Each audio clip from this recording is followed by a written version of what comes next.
learn with me what the hell is going on. Someone needs to get this message to the defense. Welcome, welcome, welcome. Have to use brain power. Let me help out Dr. Russell here. Many people suffer from what's called an acute grief reaction. God save the Commonwealth of Massachusetts. The investigation was done with honor, integrity, and all the evidence pointed in one direction only.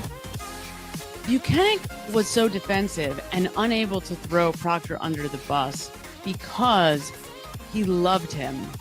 God save the Commonwealth of Massachusetts. Then we add what we know about Michael Proctor. This guy is just the world's biggest. On every level that a person could be, between incompetence and stupidity, Michael Proctor wins the award for a combination of both.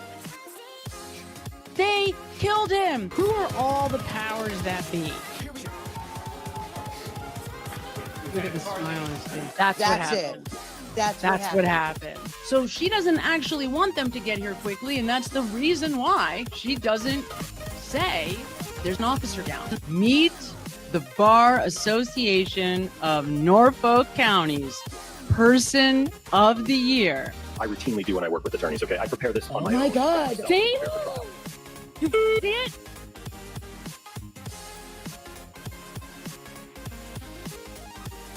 It is undeniable. God save the Commonwealth of Massachusetts. Holy you guys. Build some way to feed her ego. So if you have absolutely nothing to do with the death of John O'Keefe, why start crying on the stand? Hank Brennan deserves an award for being the most unlikable human being that the world has ever seen. Consciousness of guilt. I would really like somebody to do the right thing in this case. Sergeant Barrows, is this the condition of the right rear taillight? Absolutely not. At no point do you wake up or go outside and say to somebody, why are you here? What if there was a gunman? Because you don't know. How do I know? There's 40 cops in front of my very small front yard. That's the bedroom window. Here's Sonny. Say hi, everybody. There's my son. Hello. Sonny barks if you walk by my window and sneeze. God save the Commonwealth of Massachusetts. I wasn't going to record a video today, but then I stumbled upon this. Peter met with Adam Lally for lunch. During this lunch, Adam Lally told Peter that he knows the four-person... Oh, my God. This is not good. Now you're starting to see the blurs easier. You see those two blurs? Are moving around. She absolutely knows it would not be Karen Reed's defense team that she'd have to worry about. It would be the defense who she lied to. That's the defendant not guilty or guilty. A juror explaining why she voted to acquit Karen Reed of that second-degree murder charge for allegedly ramming her SUV into John O'Keefe during a blizzard in 2022. A collision did not occur. I can't assess the motive to this sloppy police investigation. And the toughest moment for her? Hearing the derogatory text messages about Reed sent by lead homicide investigator Michael Proctor just hours after he got the case. Whatever timestamp was on that deleted wall file is the time that she did that search. And she deleted it. Let's make sure and pin it on this girl who I hope kills herself. That's a class act. You are a class act, Michael Proctor. Definitely someone should give you a gun and a badge. 100% sure that Karen did not do this. Number one is I could not be standing here without these amazing supporters who have supported me and my team financially and, more importantly, emotionally for almost 4 years. And the second thing I want to say is no one has fought harder for justice for John O'Keefe than I have. How dare they? God save the Commonwealth of Massachusetts. Welcome, welcome, welcome. Hopefully you can hear me. I have like trauma about the sound. So this is the I Don't Belong Here show, and I am your host, Samantha Beningo. I am a behavioral scientist, a career psychotherapist, a sixth-year PhD candidate in clinical psychology, a master's level psychologist and counselor. And today we're going to be discussing seeing justice for John O'Keefe because this story just keeps getting worse. And as I'm watching this opening, I'm trying to figure out, why do I get like re-traumatized by these people every time I stumble upon more corruption? I don't understand why I wouldn't just expect it by now and be like, oh yeah, that's right. Like, these are the folks that, put the freaking inverted video like in the middle of the trial. Like, they're the ones that put the blurs over the taillight. Like, oh, right. That's right. This is just a crooked, like, as you get group of people. And yet, for some reason, I am re-traumatized by it today as I am going through what I want to talk to you guys about tonight. So I don't know what that's about. Like, but welcome everybody. Hi guys. Hi Sherry. Hi Denise. Hi Layla. Hi guys. Hi Nancy. I see all you guys. How's everybody doing tonight? Yeah, it's Wednesday. Fall is back in New York City. The summer's over. It's very sad, but it is what it is. And it's kind of nice. So, obviously I had been spending a lot of time on the Adelson case. And so I have to tell you, I am happy, a little happy about the fact that is kind of over, right? I like the Adelson stuff. I like that material, I like the content. Certainly it's interesting. I like trying to figure out Wendy's involvement, but it's like, I don't want to hear another jailhouse phone call between Charlie and Donna for like a really long time. So, so I'm glad to be kind of turning the page on that. Although, and for everybody who sends me stuff, I just have to tell you how appreciative I am of it. If you're like, I think I should send this to Sam, I think she'll appreciate it, and you have a doubt about it, don't doubt it, send it, because you have all helped me so much with like figuring stuff out, right? And that's why I am so excited for our live call, which I'm going to announce the date for probably in the next 2 days. I just have to do a little finagling to figure out what the best date will be. And I will announce that because, like I said, it's just so helpful when we put our heads together and we exchange information, because each and every one of us has just a different perspective, but has been consuming different aspects of all of this stuff. And so everybody's got like a little different view. And, it's like they're nuggets, but the nuggets, guys, is how we're going to solve this murder. It's how we're going to figure out exactly what happened to John O'Keefe. It's how, I've come to the conclusion that Wendy Adelson absolutely was involved. I have no doubt at this point in the death of her ex-husband, Dan Markell. So it's like, but it's those little tips. And so, it's just so helpful when I get information from all of you. I so appreciate it. And yeah, the magic nuggets. I see Michaela saying magic nuggets. Absolutely. That's right. Right. And they're fun when you kind of click on a video link and someone sends you, and I'm like, oh my God, I had not heard this before. It's like, whoa, this is so cool. It's very, very exciting.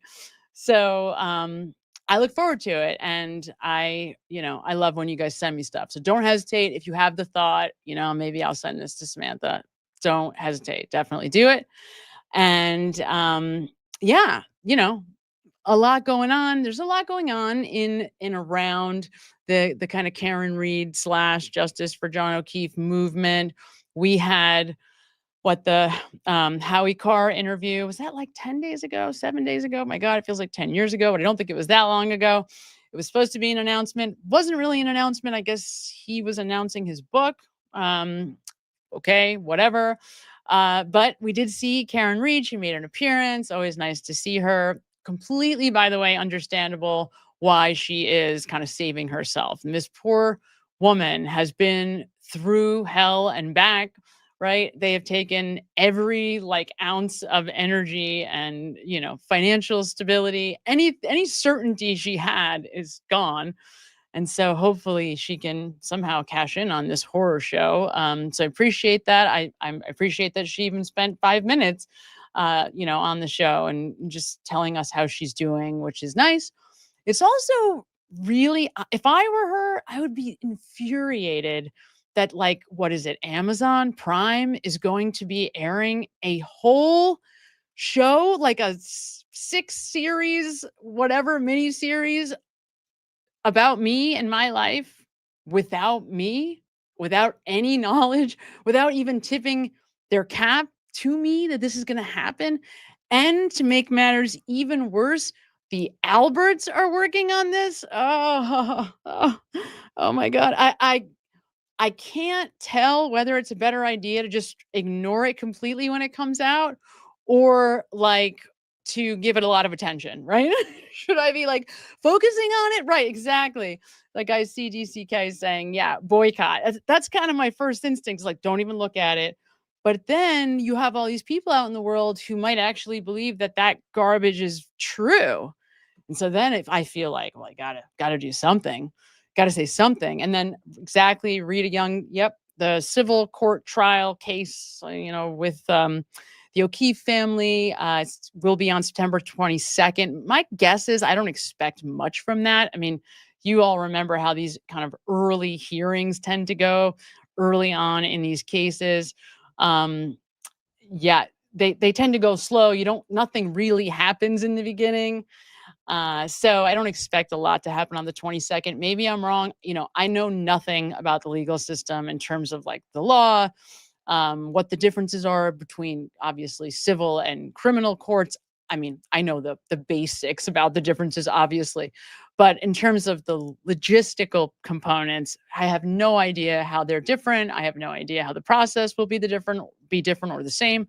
So I don't know what to expect, but certainly we've got that coming up. And it does appear that Karen Read is going to be, back in court with a lawsuit of some kind in some way. So that's going to be very interesting. And so Violet Desert Sky, Judge Bev is the one that just makes me sick. I am so with you on this. And today, you're going to see in just a little bit, I was going back through a lot of the testimony. And she really freaks me out. To me, like I was, the Ratchet Madness thing, to me, she's the winner all the way. It's not even really close, right? And I think largely because of her position, right? Because you are a judge, you are in a position of power and authority. And when we're watching these other trials, like when I was watching the judge in the Donna Adelson case, and I think he was also the judge in Charlie's case, if I'm not mistaken, right? I think I'm not 100% about that, but I feel like he was familiar to me. It's just when you have this objective authority in the room, you can tell the difference. I mean, you barely hear from him. And when you do, it's just very removed. He almost speaks like a robot. He has there's no real difference. You can't tell who he's talking to, whether he's talking to the prosecution, whether he's talking to the defense, and he tended to lean on the side of letting things through, which to me made sense so that, the trial holds up, the verdict holds up under appeal. So, yes. So Josie says, yes, same judge. That's what I thought. I think Aisha Ratchet Madness is at the very end. And it is, we're down to the last two, and it's Lindsay Gattani and Krusty Panties. Those are the final two. And it's interesting timing on that because at the exact same time, I think this was yesterday. Again, the days are kind of blurring. It was yesterday or the day before that she filed a lawsuit, Lindsay Gattani, against Turtle Boy and cops and lawyers. She just kind of went for gold, I guess. And so, I don't really know how, like I said, I guess anybody can sue anyone for anything. But you're going to have to prove, I would think, in the case that in her case, you're going to have to prove how exactly, literally, you're gonna have to draw a direct, like, right, roadmap to how Turtle Boy is negatively affecting your life, right? Like, because it's a what is it called? Defamation case, right? So it's like you're ruining my reputation and that somehow is affecting me negatively. Well, you're going to have to prove that on paper. And I'm not so sure that that's going to be an easy thing to do. So, I did see that, but again, I don't know any of the details. I don't even know the full extent of who she's suing exactly. But it's funny that is that the two are happening at the same time. The lawsuit is happening at the exact same time as he announced like his finalists, the final two in the Ratchet Madness, and she's one of them. I think he's not going to be announcing the winner until this weekend at the live event at Webster Hall in Boston. Webster Hall? I think it's Webster Hall. So we won't know for a little while. But to me, as we were saying, Bev is like the clear winner. I mean, it isn't even close. Absolutely, she makes me sick. And maybe someday, again, I will focus on the absolutely disgusting and egregious activity performance, I guess, from soup to nuts. But that's going to be a frustrating experience. And she's tough. She was tough for me to take. Wilbur, thank you. Yes, the Wilbur. That's the name of it. I knew that didn't sound right. Yes, it's called the Wilbur in Boston. I would love to go. Wish that I could. This is such a tough weekend. This first kind of weekend for the school year in New York City. So it's a tough time to just leave town. But I'm sure it's going to be a blast. And I think it'll just be fun. Like, just being around each other, being when I was there for the verdict, and I had been up there, up to Canton before. It's just fun. You're in like just a little bubble of people that there's a lot of love. I don't know how else to say it, but just a really warm group and a really friendly community, and everybody's so kind and supportive. And so I'm sure it's going to be a really fun night, no matter what happens, no matter what they do on stage. So good for him though, good for him. You can't say enough good things about Aidan. He has, done what he's done. I mean, nobody was paying attention to this. And if it wasn't for him, the truth is Karen Reed's probably number one in prison right now. And Michael Proctor's probably getting promoted for his excellent work on the John O'Keefe case. I mean, that's the truth of the situation. And who knows, maybe Michael Morrissey's going for another run at the DA's office. Pretty scary to think about, right? That's disgusting if I've ever heard, ever thought. That is just like the most terrifying thought. So anyway, having said all of that, I don't know enough, and I think we definitely, maybe I'll bring Nan back just to talk about this, because this is something that I have a lot of really big questions about, and that is, what can Karen Reed do? Like, who is she even able to sue? I don't think you can sue prosecutors easily, right? They're shielded. Otherwise, everybody could just sue the prosecutor, right? And so judges as well, they have basically immunity. They have a pass to do whatever they want. I don't know. I guess you could sue them personally, although I'm not sure how you win that, right? So I don't know. And that's why we really need somebody an expert in civil law, to come and talk to us about what her choices are. I do know and have heard that she is able to sue the state police. That's one angle that she could. I mean, that to me would be kind of a layup because of Michael Proctor. I mean, Michael Proctor basically sunk the ship for everyone and made it pretty easy. Not easy, but made it easier, certainly, for Karen Reed to come out on top, right? Win at the end when all is said and done. And that brings me to, the discussion topic for tonight, at least the first one, which is that the receipts are in. Now, this is the truth on these receipts.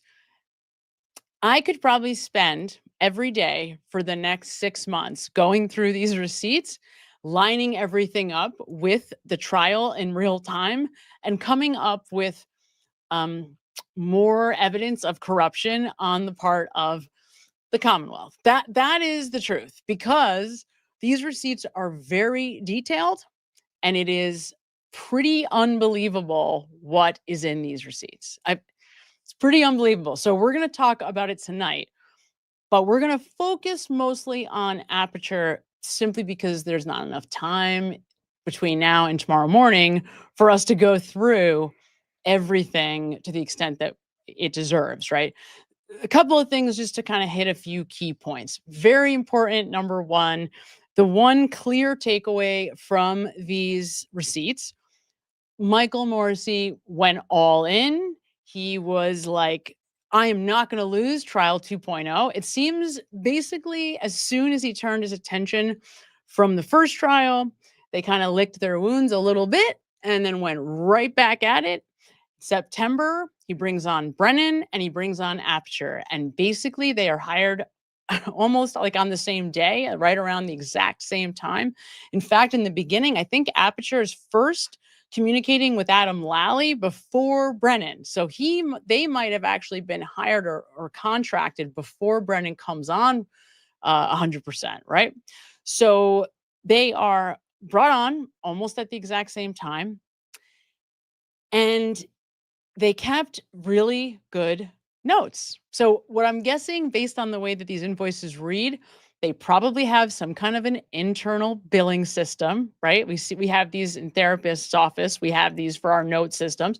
They probably have some kind of internal system where you just type in a few sentences about what you did for your billing hour, and then that prints out on the invoice automatically, right? So you could see that there, sometimes the caps are off or the spelling is a little, So you can see that they're just kind of quickly typing like what they did for this billable hour. But there's a whole list of what they did in these billable hours. And that is so interesting. I mean, you guys, it is so telling. I don't even know where to start with it. So, but the overall takeaway is that the state of Massachusetts, the taxpayers, the citizens of Massachusetts paid 1.4 and counting, because included in that $1.4 million is not the cost of the police yet. So that 1.4 million does not include the cost to overtime pay and all of the cops, because we don't have their receipts out yet. So we are looking at astronomical financial damage, okay? Astronomical, 1.4 million and counting. It is not even it's not even the most expensive OUI case tried ever in the state of Massachusetts.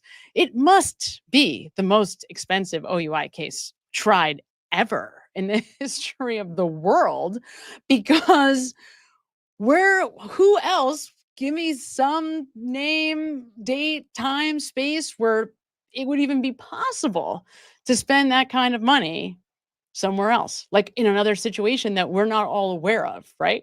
That it's sort of like if O.J. Simpson was found not guilty except for he had an OUI. That's like the equivalent cost, right? From a legal perspective into the taxpayers. And it's wild. It's wild. It's so wild. It's so wild. So, I don't even know what to say. It's wild, it's crazy, it's upsetting, but nonetheless, we have receipts. I'm kind of shocked. I guess they couldn't hide them or they didn't look at them. That's the other thing. When you think, and what I've learned reading Michael Morrissey's private emails that were dumped, looking very closely at all of these people, obviously the behavior of the Massachusetts State Police, all their testimonies, the takeaway for all these folks, everybody who worked in the district attorney's office, and while I don't want to necessarily throw the medical examiner under the bus, all the way under the bus, Dr. Scorti-Bello, I will tell you, she made some pretty serious mistakes. And that was really important, really important. Like her mistakes were incredibly significant, right? With the Winooski spots that she misdiagnosed, putting down that he had died from hypothermia, but he didn't.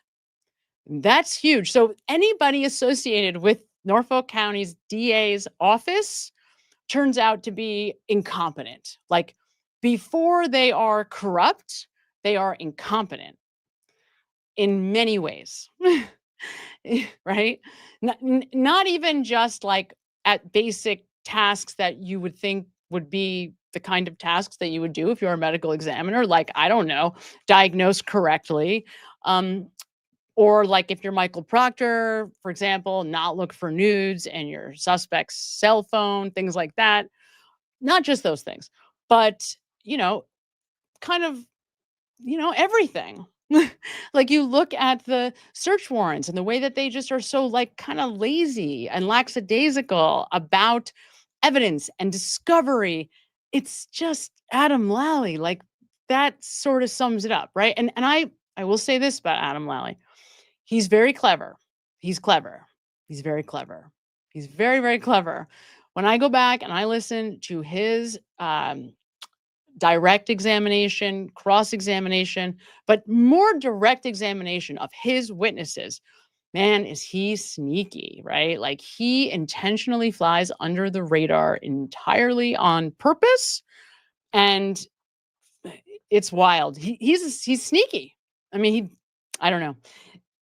At first, you just think he's boring and incompetent because he's like lazy and messy and he kind of looks like Lionel from Charlie Brown, right? He's like dirty. Something about him is just messy. And then it's an act. It's not an act in that he's not disorganized. He probably is disorganized. But at the same time, that's part of kind of why he almost beat Karen Reed's very expensive and impressive legal team in the first trial. Because whether I like saying this or not, he did. I mean, he had 9. They had 9 that were ready to, I think, right? They were ready to charge for involuntary manslaughter, if I'm not mistaken. Now, correct me if I'm wrong about that, but I know that on like, murder, the big charges, they basically 9 people believe there was an accident and it was an accident. We're not ready to say that she did it on purpose, right? So that's pretty impressive. And I think part of how he did that was, droning on and on and on and on and on about absolutely mundane details to the point where the judge on many occasions, pretty much with every single witness, speeds him up. She's like, okay, enough about the snow, Mr. Lally. Like, and I do think it's on purpose. I mean, that's the conclusion I've come to. So while I am saying this because there's incompetence, but there is also kind of some kind of a cleverness too, or they just got away with murder for so long, right? They just developed a habit of practices of being sneaky and corrupt. Maybe this is how corruption happens. Maybe this is like something to study, right? How does corruption happen in an entire county, in a prosecutor's office? This is how it happens. It happens slowly. And then as a culture, it kind of like molds itself over time to where corruption is the norm. We don't think twice about spending $1.4 million to prosecute someone who we know is innocent. And that's the topic for today, right? That is the topic for today. So I am going to read some of these, and then we're going to get into this topic. Kimberly Phillips sends $9.99. Love you, Samantha. I love you too, Kimberly. And hopefully, I'm trying to remember at the start of every show to give 5 memberships out to anybody. If you don't have a membership, I wish that I had the ability to give memberships, but we don't. It's very strange. I don't know why it is, but we don't have the ability to like gift a membership. It's random, and that's the only way that we have the ability to do it. It's bizarre. It's like a YouTube thing. I have no idea why. You would think it wouldn't be that way, but it is. I apologize for that. I wish I could give them away. There is no way for me to do it. So that's the best I can do for now. And we keep trying. We keep trying. We keep going. And yes. So, and here's the thing. So when I first started looking through these receipts, okay, when I first started going through, particularly, like I said, I want to focus on Aperture, but there's some interesting tidbits. If you haven't seen this, you should. I know Melanie covered it a little bit. Melanie Little covered it and was awesome. I caught some of that in real time. It was very, very helpful. I think she had highlighted there was, they hired jury consultants. So they actually hired, and this is ironic because I had thought that my biggest fear throughout the trial was that they were going to have insiders, that they were going to rig the jury. So I was very worried about that. But it's funny because they kind of were too. It sounds like they hired a group, paid $5,000 for a group to monitor the social media activity of all of the jurors throughout the trial. All 18, I think there ended up being. None of them, everybody made it to the end, all 18 jurors. So there was a group hired to help them pick the jury. And I think that group actually was doing intel on 150, I think, was that what it was? 150 jurors, potential jurors, like that initial swath of potential jurors. That is who they were investigating. And then once they picked their jury, these folks were hired throughout to monitor the social media activity of all of the jurors. Now, we know now that we had this great jury. Like, they were awesome. They were just regular people with a very, to me, they seemed like they had a real, honest, genuine desire to do the right thing, to really weigh the evidence. Think about how much time they actually took to go through the evidence, which obviously did not happen in the Donna Adelson trial, or any of the Adelson trials, right, for that matter. Because, if everybody is on the same page when you walk in for deliberation and we're like, yeah, we all think that person's guilty, I guess it makes sense. Why give it the time? If everybody already is at that page, on that page, you've just, sat through all of this evidence. Okay, why go through it again if we're all sure, right? So, but in this case, I think they weren't sure. I think everybody kind of came in going, I don't know. And we're eager to jump into the evidence. We know some of the jurors have been open about coming in absolutely believing she was most likely guilty, and then going through the evidence and realizing that there wasn't enough evidence to convict her of anything besides being intoxicated that night, right? So, and that, by the way, was everyone in this group. The entire group could be charged with an OUI. So so they had hired these jury consultants. Couple other little interesting things. Stupid things. Brennan spent over $10,000 on transcription, having Karen Reed's 2020 and Dateline transcribed, having the trial pieces from the first trial transcribed, the Gretchen Voss interview transcribed. I don't know what it is about paper that Brennan loves so much, but he clearly loves paper because he spent, I think I actually had a calculator out and I was doing the math and I got to the point where, I kind of there were so many numbers. I just lost it. My calculator wasn't tracking it the whole way. I was like, all right, once I got to 10,000, I was like, okay, so he spent over $10,000 on transcription, which seems like kind of a lot, especially because, I could just go to any of the trial transcripts and go to the transcript and copy it and paste it and print it myself. That just, I don't know if he doesn't know that or doesn't care, but so there's that. So there's a lot of interesting stuff in there. There's, Buchanan and DeChico are staying in Times Square in relationship, allegedly, to interviewing somebody in New York City during the trial. I think that happens in November or December. They're down here for a night, which is weird. Who knows what they're doing, who they could possibly be interviewing in New York City. So there's some weird stuff, right? Then you get to Aperture. Aperture. So this is big.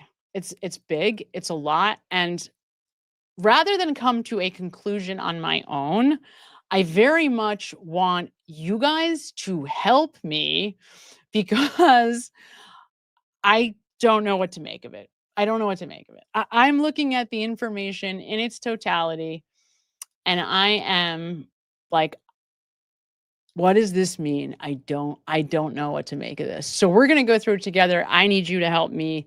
I have some thoughts. I have some theories about what it means, but if these receipts are true, like if they are literally billing for what they say they are, because that's a big part of this, right? They may not be. It's very possible that these receipts are all BS, right? They're just not true at all. Because to be according to Aperture, from the time they are hired in September, like the beginning of September, like September 7th or something, they have 6 people essentially working around the clock on this case until June. Okay. And there are 6 people. So I actually went and started to do some background investigating on these people, the other names of who's hired at Aperture besides Burgess and Welcher. Welcher is the executive. He's the owner, whatever he's calling himself. So he's the guy who's signing the contracts. It's his company.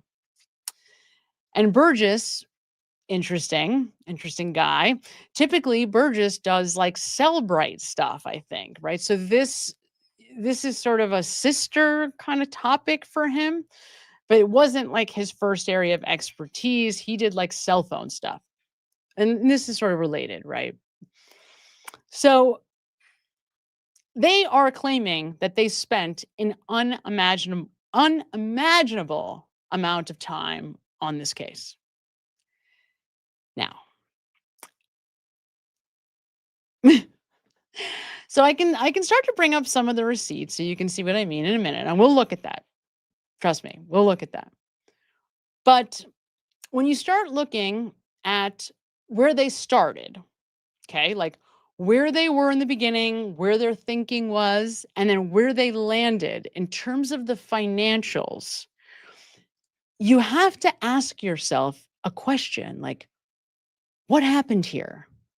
How do we go from a $75,000 maximum to 600 and something, 600 and change, 600,000 in the updated contract, right?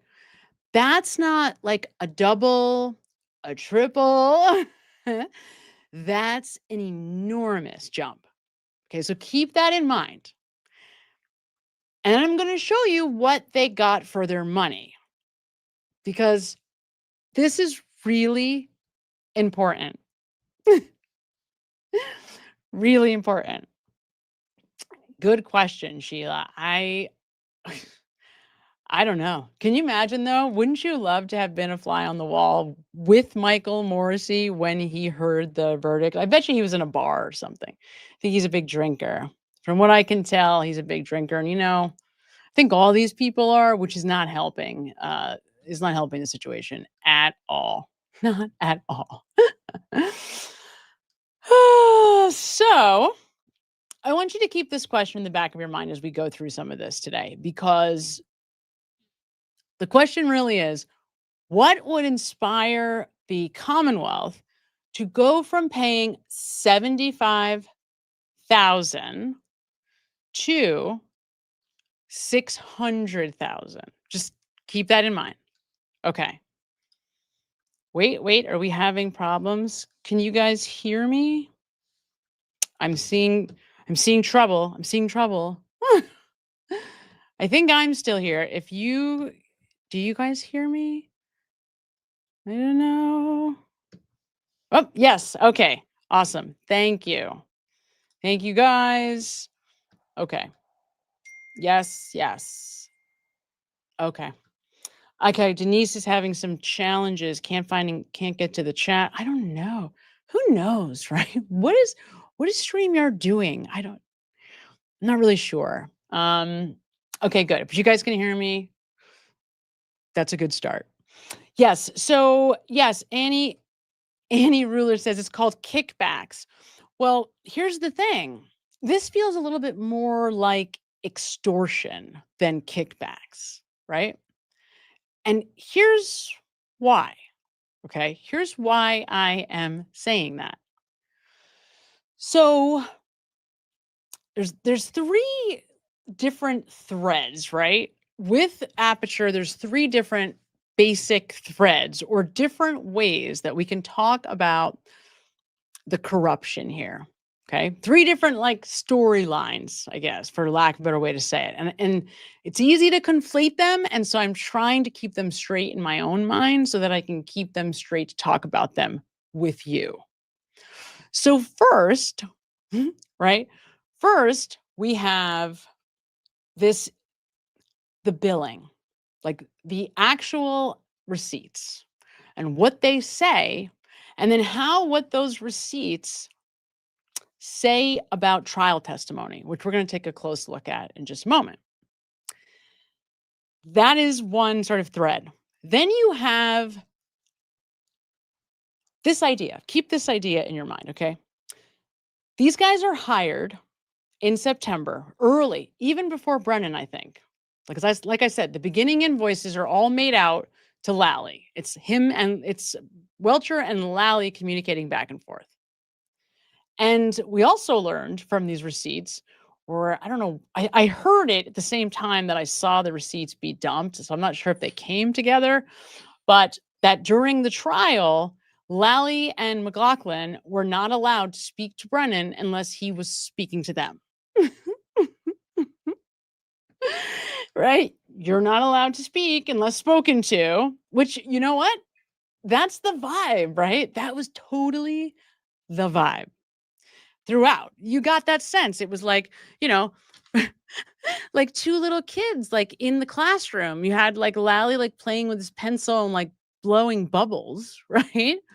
And Laura McLaughlin just sitting there, like, okay. So it seemed as though they had no role at all, but to just sit there. And I guess why not? They're getting paid anyway, whether they do anything or don't.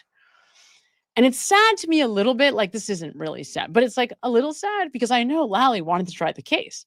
That's the thing everybody was saying after the first trial. And there was a rumor going around that nobody in the DA's office would take the case. That was never true because Adam Lally looked at the O'Keefe family while the verdict, the first mistrial, the words were spoke.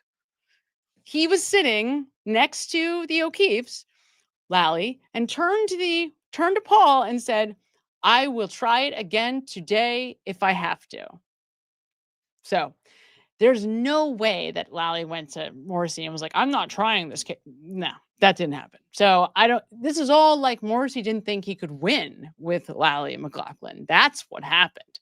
He wanted somebody that he could count on to beat Karen's team. Alan Jackson, Yannetti, right?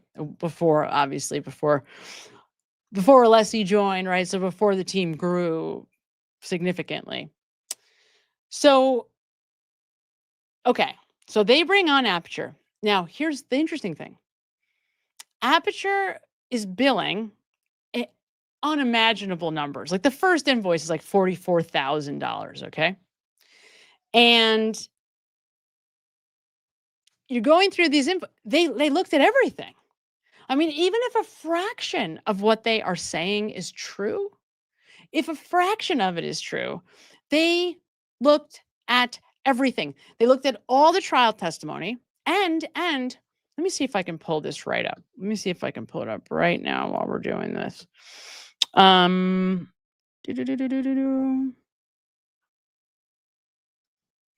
Okay. I'm going to bring this up. You are aware that the Commonwealth has maintained up until your engagement in September of 2024 that all Techstream events associated with Key Cycles 11. Okay, so no, I'm going to get distracted by that. I thought the receipts were in the beginning of that video. They're not. Let me see if I can just pull up the video, the image by itself. So, okay. Like I said, there's a lot here and it can be conflated really easily. So I'm trying to stay on topic without getting completely distracted. So first invoice for $44,000 includes things like watching Nicole Albert's testimony, watching Tristan Morris and his testimony, Caitlin's testimony. Now, okay, It's an accident reconstructionist, quote unquote. That's what they're being hired for, right? Accident reconstruction. So why are they needing to hear what Nicole Albert has to say? But doesn't stop there. It's everything, right? And in one of the first addendums, it's not actually the contract, but it's something like an appendix. It's sent with the contract. There's a statement from Welcher that says, you're going to agree to send me essentially everything that you have on this case. Okay. Now I could see, okay, you want to pull maybe Julie Nagel, Heather Maxson, right? Because that speaks to what the time of the crime, alleged crime. Like, okay. But you tell me, could you imagine a world where Dr. Wolf and Rentschler are going back and listening to Nicole Albert or Julie Albert's testimony? Like, what could possibly be the value in that exercise to an accident reconstructionist? Okay. No, really, though. Yes, Josie, I know. We're going to get there. I promise. I know, Josie. Don't give it away. We're going to get there. Because that's a big one. And yes, part of what, right in September, in fact, one of the first exercises that this team, this Aperture team engages in is an extensive analysis of Trooper Paul's reports. Yes, absolutely, of course. You know, if you know me, you know that I'm all over that because of the absurdity of the whole key cycle disaster to begin with, right? 100%. So, okay.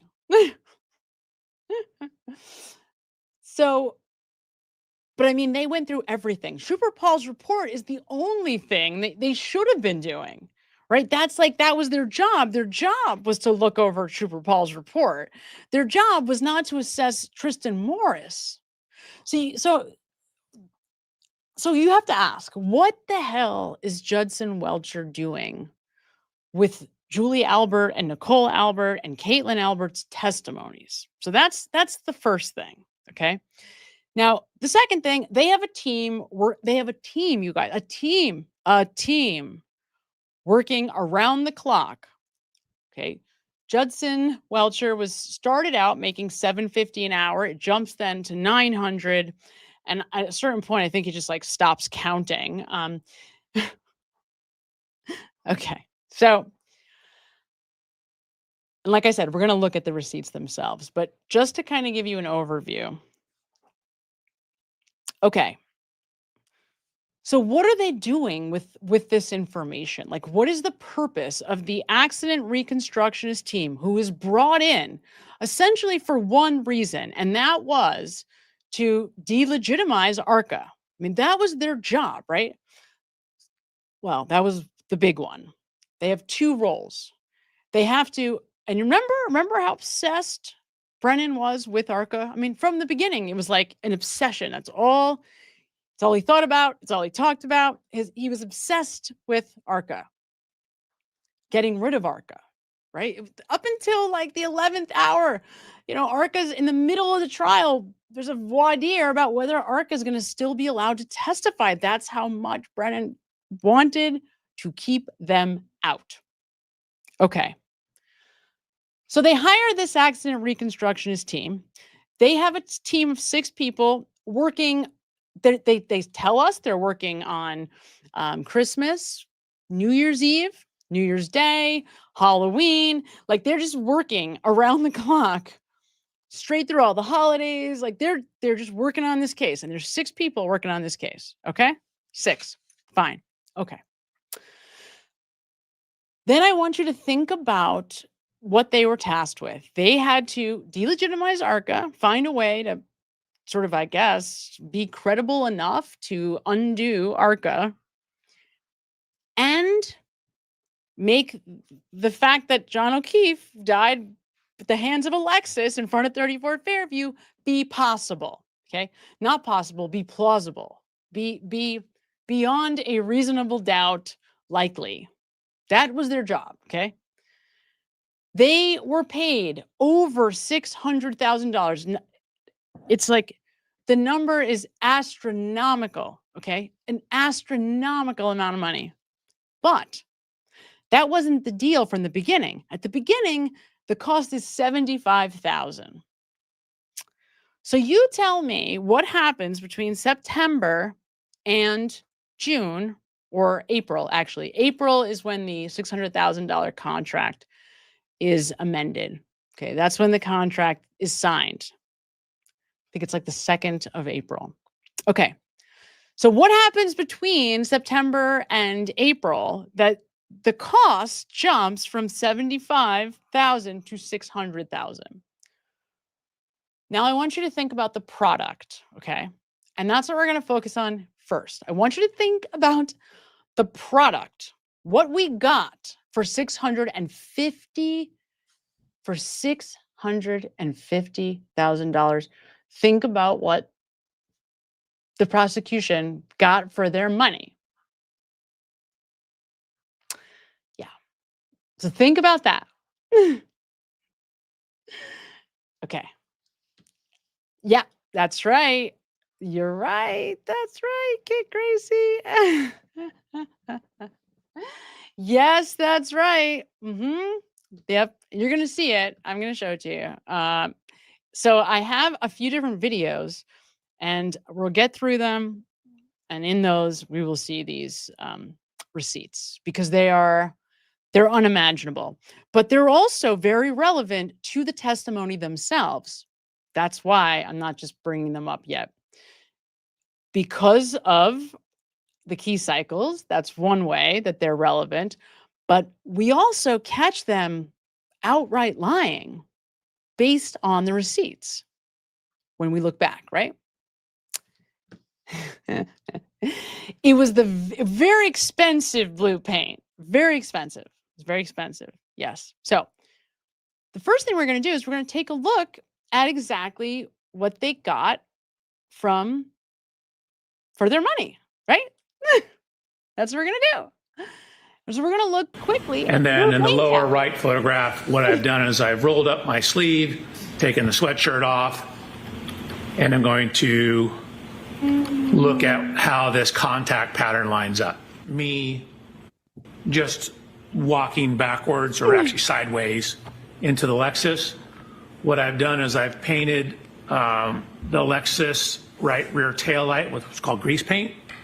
Kind of sort of like paint, but it doesn't dry.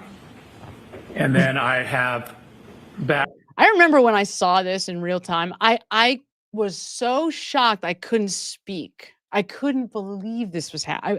I couldn't believe it. I could not believe what we were seeing.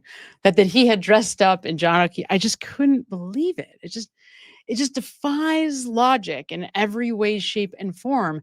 And this company charged $650,000 for this little exercise with the paint. Backed up. What? Sideways, side shuffled into the Lexus with my arm out. See what the damage pattern looks like. Yeah, it's okay. This is the first. That was the first test. I want everybody to understand what we're talking about.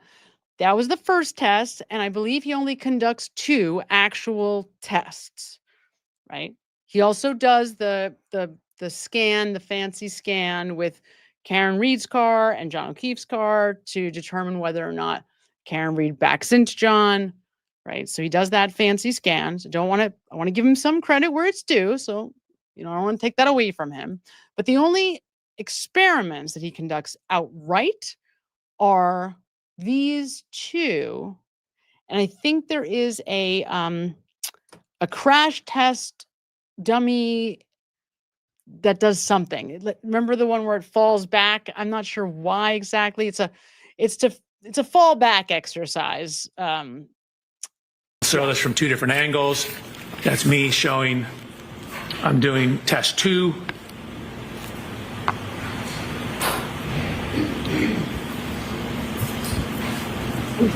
This is from a camera that we have pointing down at it.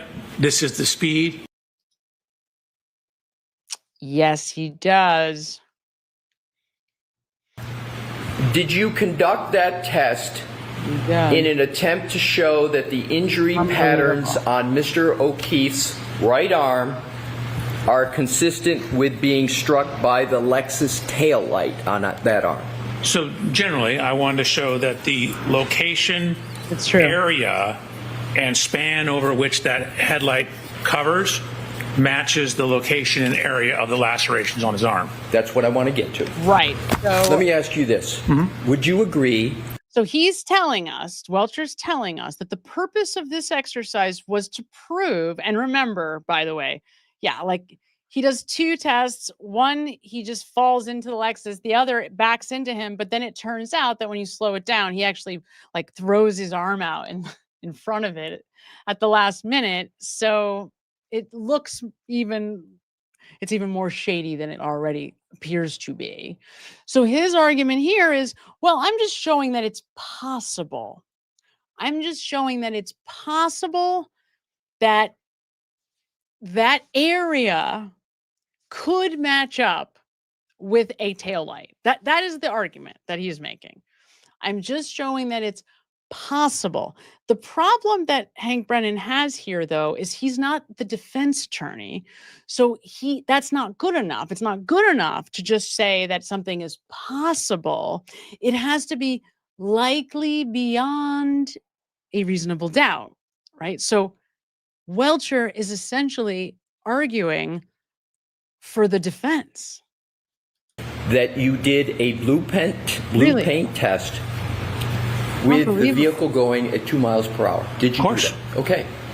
You didn't do a blue paint test with the vehicle going at 20 miles per hour, correct? That is correct. Okay. I was not going to hit myself with a Lexus at 20 miles an hour. You could have done other tests where the vehicle was going at 20 miles per hour if you used a crash test dummy, correct? You could have done that. If you use the right crash test dummy, and then to set up the test, because generally you only get 1 or 2 shots at it because you damage the car, you have to know everything about the parameters. And so, again, pedestrian impacts are so very sensitive to initial angles. If I were to do a test and it was off a tiny, tiny bit and we got some different results, I would be in here having to defend it. Well, your own testing didn't show it. Point is we don't have enough information. So what he's saying here, we didn't do real tests because if we had and we didn't get the outcome that we wanted, we didn't see the same injuries that we saw with John O'Keefe, then you, defense attorney, are going to say, see, that's not what happened to him. And it's like, well, right. That's kind of the whole point, right? Your job, sir, is to try to reconstruct what happened with experiments, with your knowledge of science and physics and biomechanics and bioengineering. Like, this is your job. Information to be able to conduct that testing.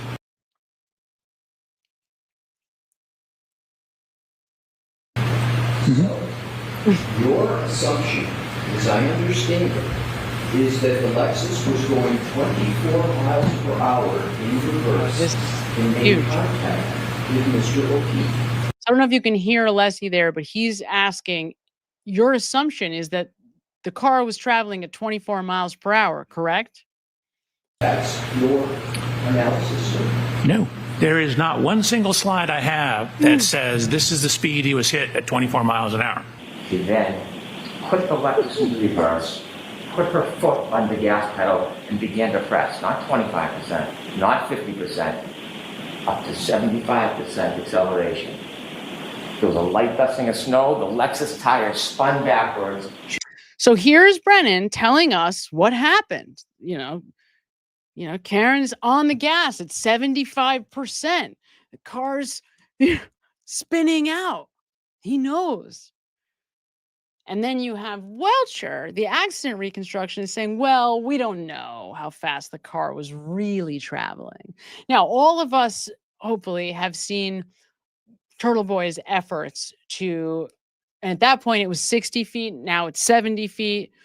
I don't even know. It's so absurd that they're saying it's 70 feet. I don't even know if they know how far 70 feet is, but it's just it's ridiculous. This is such a ridiculous theory. And it's even more ridiculous when you see somebody making an effort to do it, to do the drive, to try to drive backwards for 70 feet in front of that house going 20 miles per hour. Like, you don't know how fast that is until you're driving it backwards on a curve, because that street curves as it reaches the end of the street. It's just so, it's the most absurd argument for so many reasons, not to mention. She went backwards at least 70 feet. She clipped John O'Keefe. He fell backwards, hit his head, broke his skull. So I was sitting at the table. Someone made mention of a car out front, so I got up, went to the door, looked out, and then I would go back to the table, and where we were just all laughing, talking, playing music. So let's just think about the absurdity of this statement. Just think about how absurd this is. So Karen is in front of that house. Let's just say, I don't have the timeline in front of me. I could pull it up pretty easily. But let's just say for this discussion that it's 7 minutes, 10 minutes, 12 minutes max. Okay. So what Jennifer is saying is, I was looking out the window, texting, right? Watching the car because I was expecting them to come in. And, but I was just hanging out. I wasn't like watching. I wasn't like really looking out the window. I was just like glancing over. But then she's saying she's getting up deliberately, walking over to the front door, which is not true, but which is what she's telling us, walking over to the front door. And actually, I think she says, like, or implies the door is open, and like she's looking out the like storm door, which is another just absurd, most ridiculous story ever. So, but then she's saying, but I was just glancing. It was just quick glances. I mean, she is literally staring out the window at this exact time that Hank Brennan is trying to tell us Karen Reed violently at high speeds backs into John. And, you know, not only does she not see it happen, she doesn't see John. She doesn't even see the car move. Right? It's just absurd. Then, and we're going to get to Ms. Nagel, hopefully tonight, because there's a lot of good stuff in there too. Julie Nagel tells us that she's outside with her her testimony, Julie Nagel, is that she's outside at her brother's truck, or her brother's friend's truck. And it's Ricky D'Antano's truck, right? And her brother's in the passenger seat. So she tells us that Karen Reed's already gone, that Karen Reed has left in front of the truck. Karen Reed's gone. The SUV is not out there, according to Julie Nagel. It's already left. And it's funny, Lally, like typical Lally, tries to like hide it. Like he tries to ignore that she said it.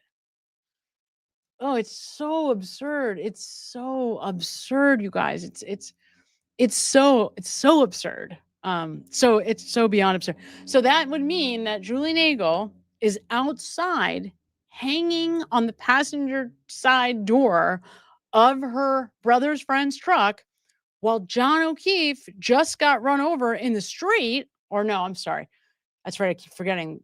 That's right. He was on the lawn by the fire hydrant, which is not even possible.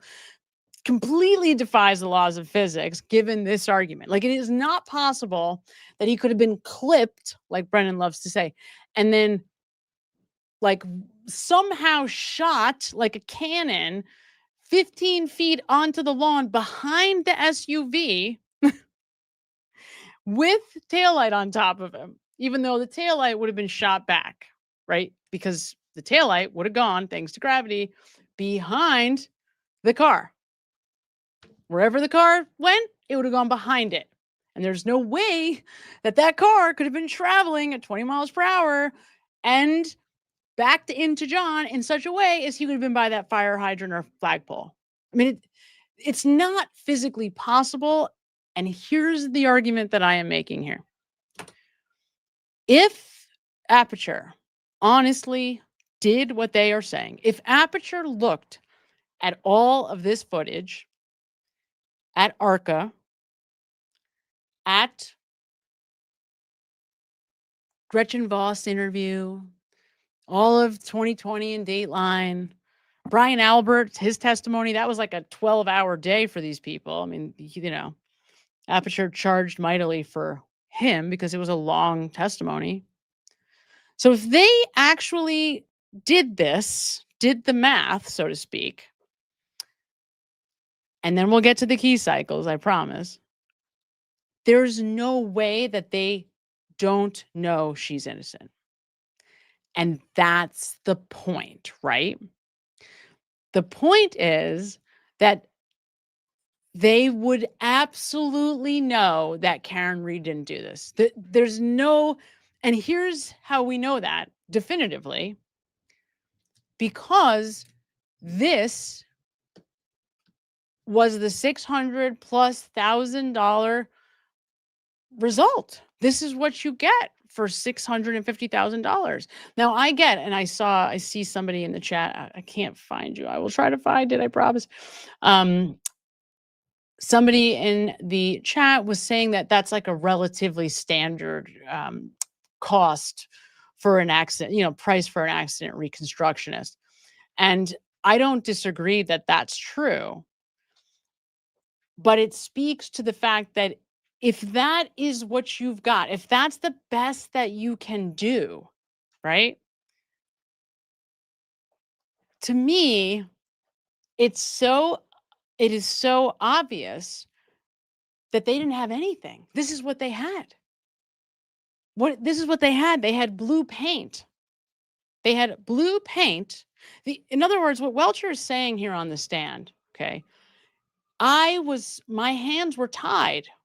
I couldn't really do any extensive experiments because all of them would produce the same result, which is not aligned with the injuries of John O'Keefe. That's what he said. So the only thing I could do was roll into the car in such a way that deliberately I can show that approximately an area similar, though not the same, to where the bite marks are on John O'Keefe's arm could possibly be produced by this taillight. Like, not even that it is likely what happened, but that it was possible in some world, some way. That was his best argument, right? That was the prosecution's best shot at beating ARCA. Okay. Now, well, he's going to tell us now. You'll see. You'll hear him say it now. Just hanging out, not really thinking much. Can't give you an exact number of how many times I looked out. I can tell you I saw the vehicle first straight out from the front door. Then I saw it up at the flagpole, and then Bev is much harder for me to take, but let me tell you, God, Jennifer McCabe is just a god-awful human being. I mean, she's just so awful. Saw it further up from the flagpole. Do you have a hypothesis at what speed you believe there was impact? Do you have the point of impact?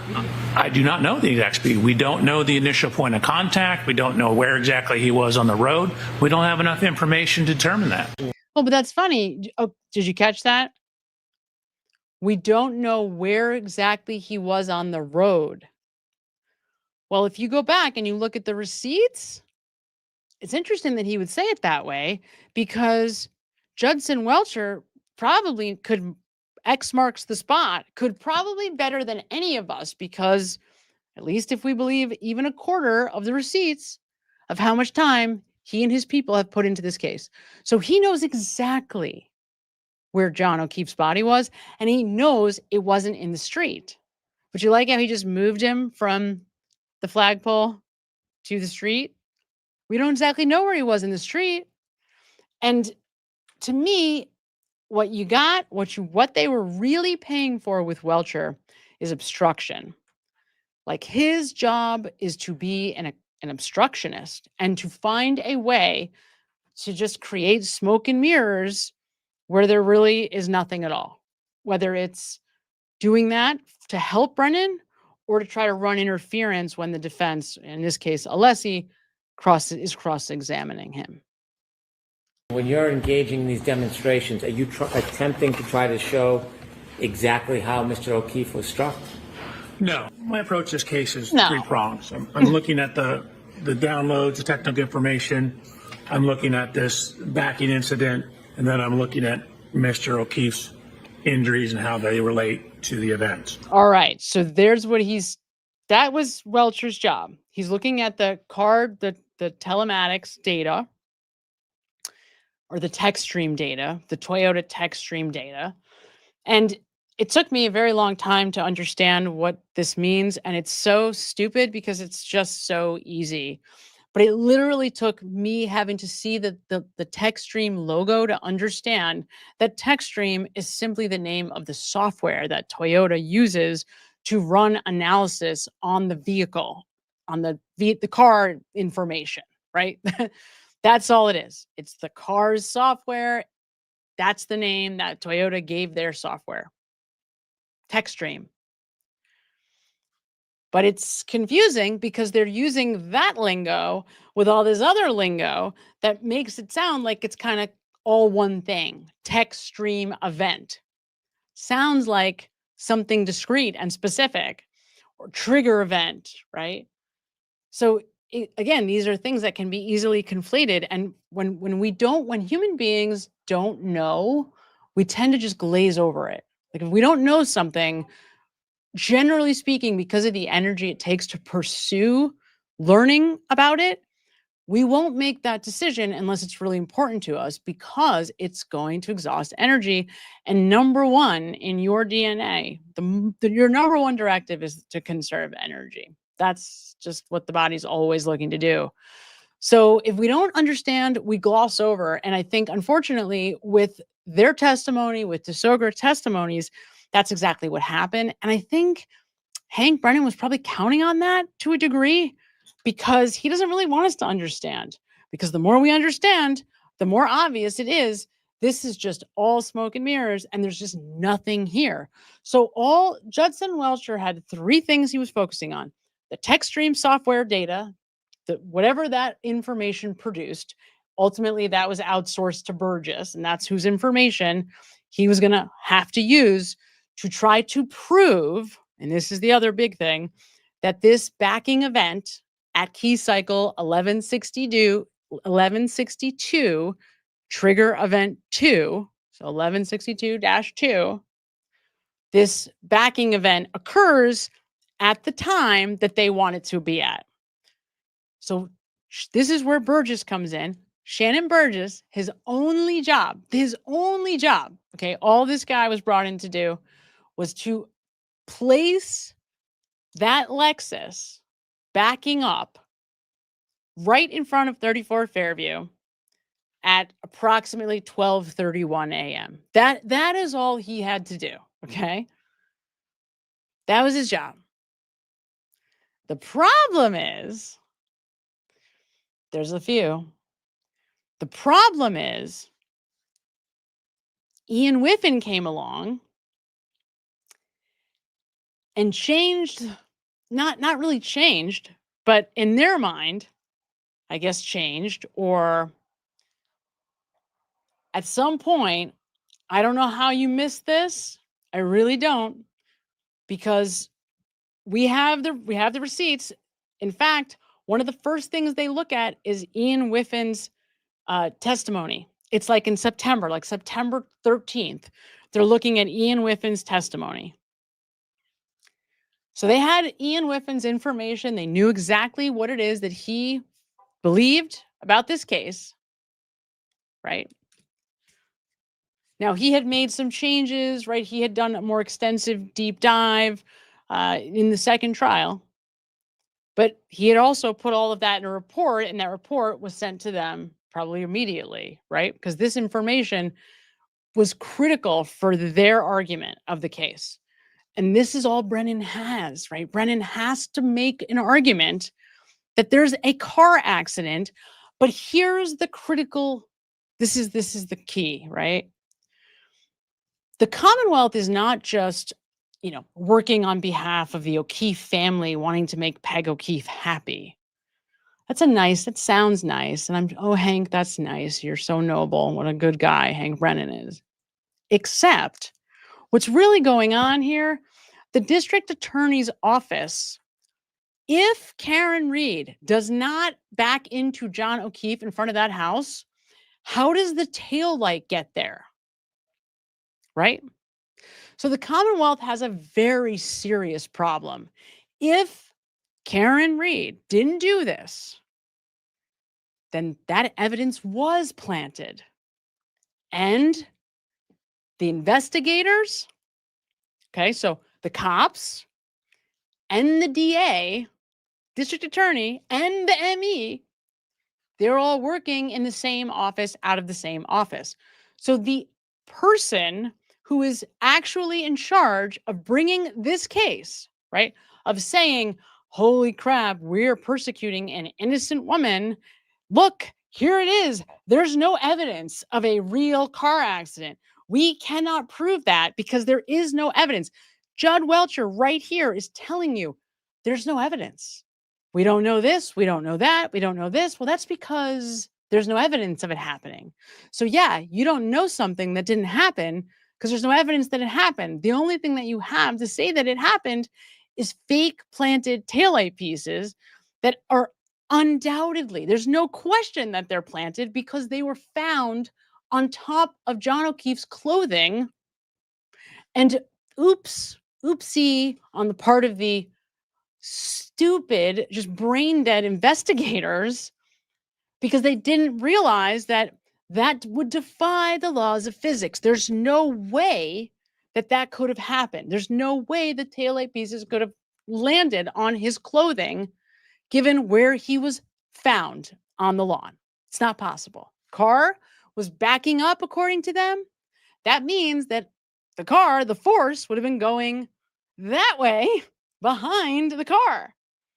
And somehow John O'Keefe ends up behind the car, not behind the car, on the other side, right? Completely nowhere near where the taillight would be. Shattered. Like taillight pieces would have gone behind the vehicle. He's in front of the vehicle all the way at this weird angle by the flagpole, right?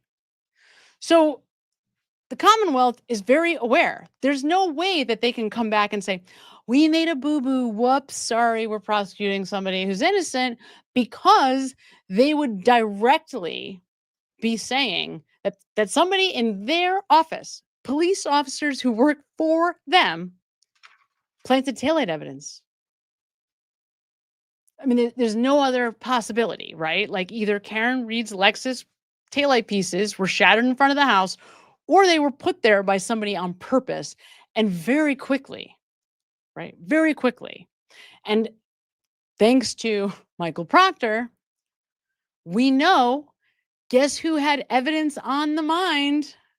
15 hours. He says 16. I honestly think that's giving him a little bit too much credit because I don't think he was on this case that early. I think that he dragged his feet, didn't really want it at first because he didn't, it was a snowstorm. He didn't want to get up and drag his ass to wherever, a crime scene. He didn't want to deal with it till he realized that it was, a police officer or whatever. So I think 16 hours is being generous. I don't think he was even on the case 16 hours by the time he's writing those text messages to his buddies. But the most important text message in all of those is not about the nudes, although that helps Karen hopefully sue the pants off the Massachusetts State Police. It wasn't about nudes. It was about the fact that he's telling us that's another animal we won't be able to prove. Like, you moron are now telling us within hours of the investigation starting that you're thinking about, okay, what can I prove? What can I prove? What can I prove? Right from the start. And all they had to say that Karen Reed killed John O'Keefe was Jen McCabe and Brian Albert. She said that could I have hit him? Could I have hit him? That's what they had. And so he had to find a way to prove it, right? It has to become an animal that he can prove. Now, I don't think it was Proctor, because I don't think Proctor would have done anything like that on his own. I think that would have been something that, like a good little soldier, he took his marching orders from somebody else. But that's the problem that the DA's office had here. They had no choice but to double down. They had no choice but to go all in. They had no choice but to try to spend $1.4 million to convict an innocent woman, because if at any point they waver from that trajectory, right, they're indicting themselves. They're saying, oh shit, well, if Karen didn't do this, well, whose taillight pieces are at the scene then? Somebody else hit him? Wouldn't surprise me if they tried to make that argument. That would be really funny, but that's how stupid I think some of these people actually are. So, and they got away with it for a really long time. So why not? Why not make that decision, right? We're the ones in charge. Judge Bev is the judge. Of course, we'll get away with it. Why not?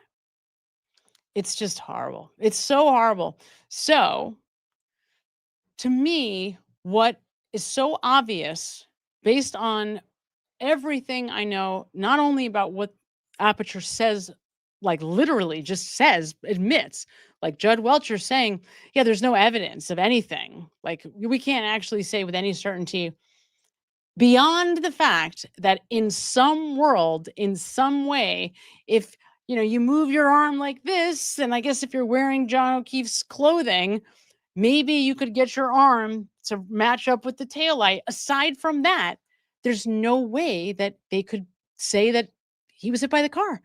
And to make this all even like triply worse, he said it was a 3-pronged approach, right? The third one was biomechanics. Well, he ends up showing images that we don't really get to see easily because YouTube doesn't allow that kind of imagery. It will basically shut you down. It will just keep you from being able to see the video altogether. It has nothing to do with monetizing or not. It just doesn't allow those kinds of images unless the circumstances are exactly the right circumstances. So you may not have seen the images that he showed about that was supposed to be the example of somebody who was not badly injured by a car accident. And looking at the injuries in the image that he shows, it was so obviously this guy had been hit by a car, and the injuries weren't even comparable, not even in the same world. So even when he was putting his best effort forward to try to say, oh, see, someone could get hit by a car traveling 20 plus miles per hour and not have bad injuries, he couldn't even do that.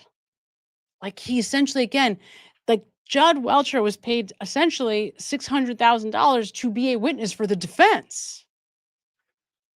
And at the end of the day, I mean, he really did more for the defense than he did for the prosecution. Now, it's easy to say that in hindsight because Karen Reed won, right? But I think that's a big part of why. This guy gave them nothing. And if it's true that they had a team of people working around the clock on this, there's no question that they knew she was innocent. There's no question. And that brings us to the thing about Trooper Paul. It's just like this is what I mean. When you really sit down and you start thinking all of this through and you look at the receipts, you actually see what these guys were putting down that they were doing, billing hour by hour. It's pretty remarkable. It really, really is. So on our way to the discussion about key cycles, which we're going to get to, because as astutely many of you have already mentioned, one of the things that they bill for is, and I'm not talking about 1 hour, which I'll show you. We're talking about hours of reviewing Trooper Paul's reports. Hours, Okay. Hours.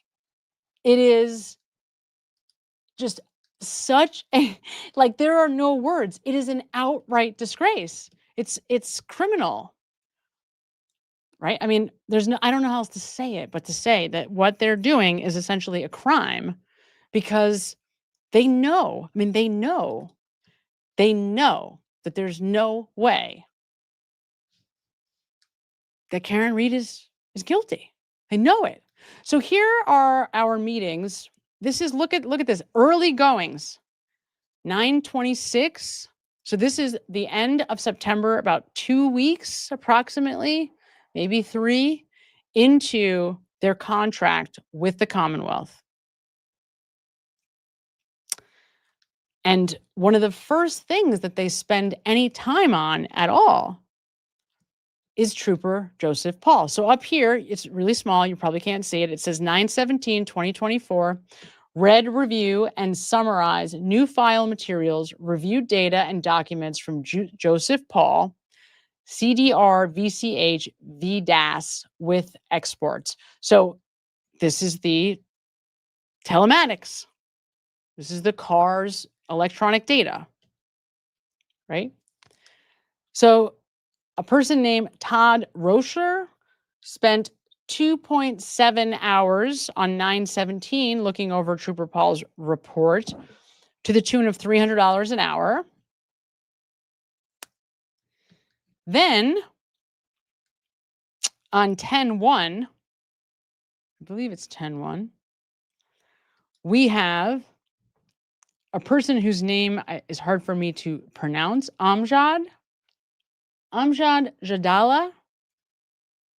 Again, I remember there's 6 people that I counted. Now that might be off by a few, might be a few more, but 6 approximately that I see, your names you see over and over again. They spent 6.5 hours on Joseph Paul. And then you have another 7.85 hours.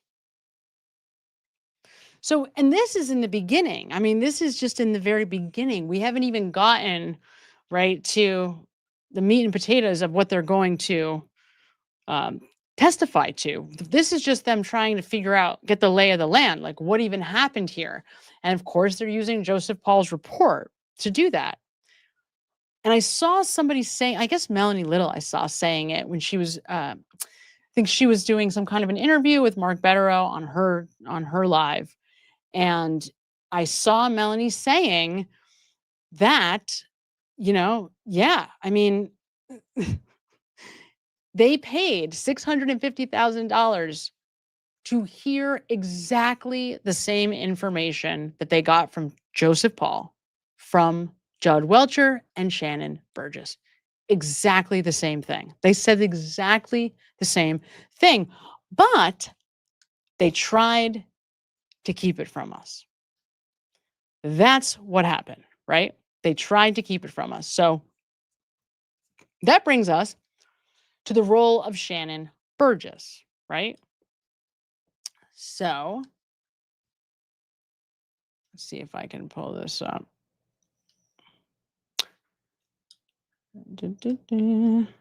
See if this plays or not. Hold on. So keep in mind that, again, Burgess had one role. One role. Oh, God. Grandma of 6, Denise, 100%. I pay very little taxes in Massachusetts, but I do pay taxes in Massachusetts because I technically have a second home there, which is a long story. I lived in Massachusetts during COVID. And I'm from, I grew up largely in Massachusetts also. So that's how I have connections there. And that's why I technically have a second home there. And it's unimaginable, thank God not in Norfolk County. This is Western Massachusetts, but it's horrible. Like, we paid for that. It's unbelievable. It's just yes. So Danny, in addition to his role being to fake his CV, How about the fact that this was never caught how is that never caught? How does nobody ever catch that? He had testified in 4 states before this. How does nobody ever realize that this guy is completely like bold-faced lying about his resume? You can't, it's like nothing is safe. Nothing is safe. Alan Warner says, Trooper Paul is an interesting dude. Laugh out loud. The only way he gets to his conclusions is by accepting as fact that John O'Keefe was struck by the SUV and then speculating about facts to justify that fact. Right. But that's the thing. So,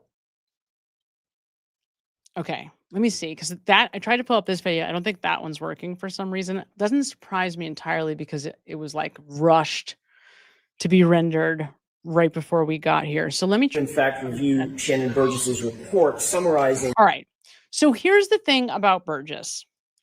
And this is, again, it's like it gets like our desire is to gloss over a lot of this because it just sounds the words we don't necessarily recognize and it's boring information, but it's really important because it's speaking directly to how these two people screwed us over or basically tried to get one over on the jury. I mean, they really tried to get one over on the jury. Now, Welcher with his blue paint test, that was the best that he could do. I mean, at the time, I was so shocked by it that I could not imagine. I was also expecting like an ARCA comparable accident reconstructionist, given all the hype about, their accident reconstructionist. So then when we got Welcher in blue paint, I was blown out of, I couldn't imagine that this was really happening. It was such a joke, right? It was just so laughable and so unbelievable. But that aside, that's probably the only somewhat, and I know this sounds crazy, that's like the closest to credible thing that it seems like they did. Because the way that Burgess handled this, manipulating this information that I'm about to present to you, I tried to make this as user-friendly as possible because I know Desogra is boring, but you have to hear this because it is unbelievable that the prosecution put this BS in front of us. Like, how is this? And again, it's like, this is what I mean when I say, why am I re-traumatized by that? Why am I upset about it again? Because it's unbelievable. Like, you just uncover more and more. It's what? It's insulting. That's what it is. It's insulting to our collective intelligence that anyone anywhere would parade this garbage in front of us and act like it's like gaslighting on steroids, where the judge is in on it. And this is the whole thing about the Trooper Paul stuff, right?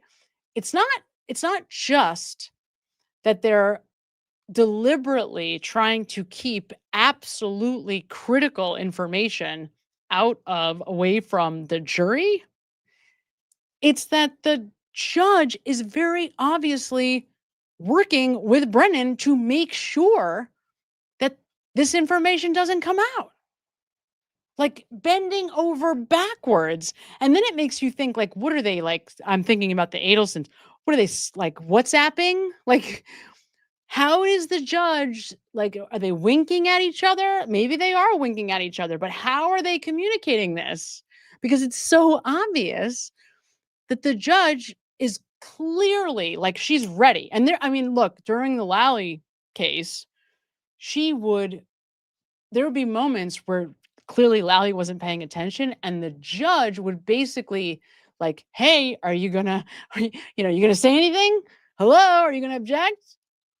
And literally there are times where she asks him, Mr. Lally, do you have an objection to that? And you're like, it's disgusting. But okay, with Lally, because he just presents as so incompetent, you kind of get that. I'm like, yeah, all right. But let me tell you, Brennan is not incompetent, not at all, right? Not at all. So I cherry picked stuff from DeSoger to make this really, really easy, because I think it's so important to understand that these guys really tried to pull one over on us. And this, if we believe, as I said, that they even spent a fraction of the amount of time that they say they did, that they billed for hourly, it is unimaginable that this is the best that they could come up with. This is the best they could come up with. Like, really think about that. That means that either they are the most incompetent group of accident reconstructionists the world has ever seen, which is possible given the circumstances, certainly, or they are outright corrupt, absolutely know full well that they are persecuting, helping to prosecute an innocent person for murder, right? Basically, that's the deal. Because the truth is, given the amount of information that they say they reviewed, they probably know this case better than Brennan. His findings and conclusions regarding clock drift, that report was dated in January of 2025. Yes. And what did you do in that regard? I analyzed the methods that Mr. Burgess proposed for aligning the clocks in that report. Were you also asked at some point to review Judson Welcher's report and PowerPoint presentation regarding the timing of the Techstream event known as 1162-2, 1162-2? Yes. Right. So DeSoger basically has two key things he's trying to do. One, he's trying to analyze Burgess' methods for aligning the clocks in the Lexus with John O'Keefe's cell phone. So that, again, remember, that's what Burgess's whole job was. Because remember Ian Whiffin's testimony about the lock event being the last activity before there's no more interaction on John O'Keefe's cell phone until 6 a.m. or whatever, right? So we have a hard marker in time. And Burgess' only job is to get to that marker in time, right? That's his job. He's got to get to that marker in time. So that's what DeSoger is presenting. He is explaining how Burgess was attempting to get to that time. That's really what it comes down to. And then he's, at the same time, DeSoger is presenting the validity, how valid is the time that Burgess is suggesting this backing event took place. Now, this is why this is so confusing, because now there's a spin-off conversation. I will just tell you, in my mind, I do not believe that 1162-2 is this backing event.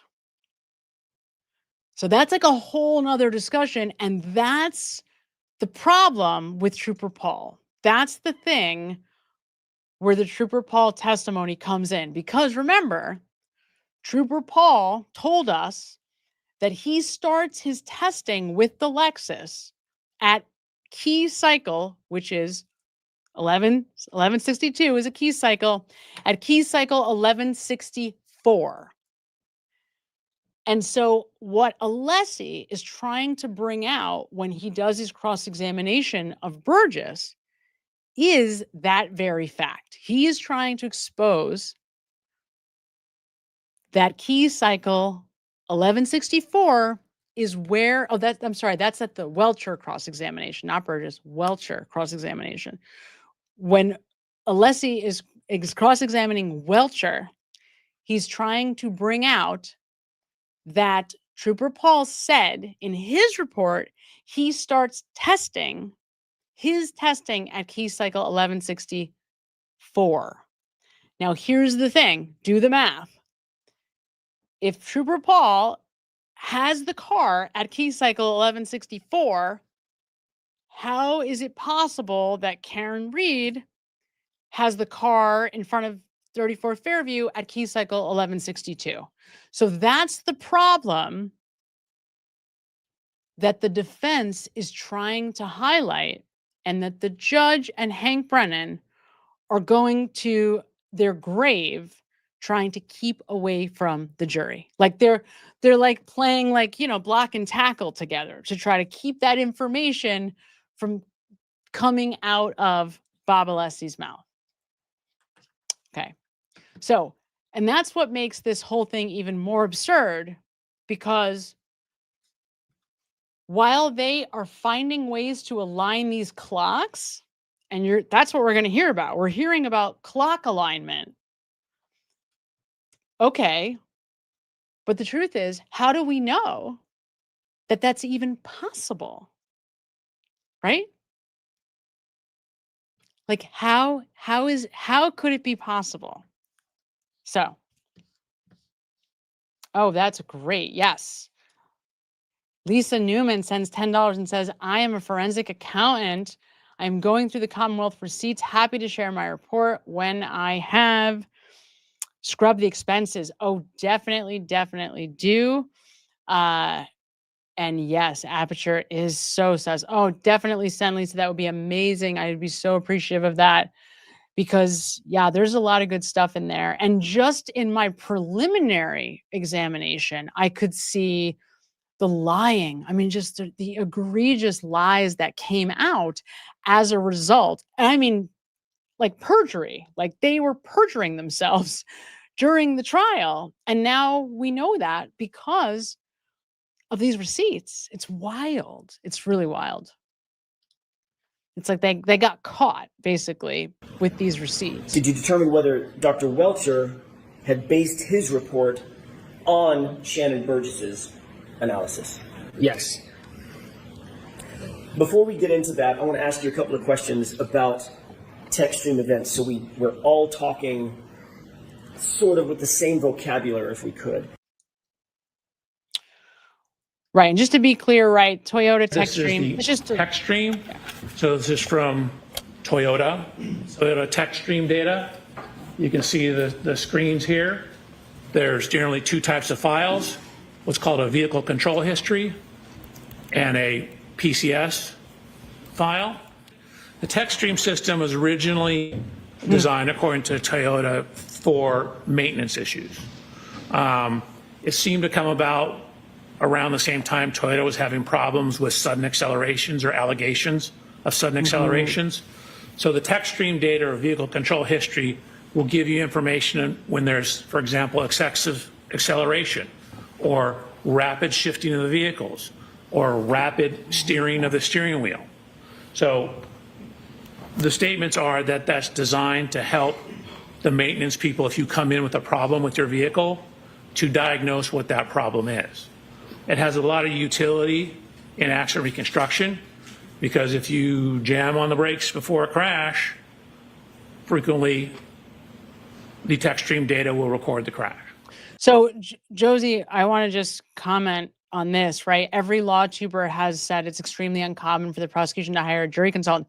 Yeah, I mean, of course, right? Because they have all the cards on their team. I mean, they have all of the advantage. They have all of the advantage. And so why do people hire jury consultants? To try to, get some of that edge back, to try to even the playing field. They're also pretty expensive from what I understand. I remember at one point I looked into being a jury consultant years ago as a career. This was like decades ago now, but because I thought it was such a cool job. But that's part of why you do it, right? To try to even the playing field, because the prosecutor's office is a freaking monster. Like if they want you, they're going to go after you, then they're going to get you 9 times out of 10, 9.5 times out of 10, because they have the resources. They just have an open checkbook. You saw in Morrissey's emails, he's going to whoever Congress, I don't even remember exactly who he was requesting the money for, but the state, to say, I need $1 million for this Karen Reed case. What? It's crazy. So yeah, I'm not surprised by that at all. I mean, look, it's very clear that Morrissey was going to do anything he could to try to win. And the problem is, once again, you can't make something out of nothing. And they tried.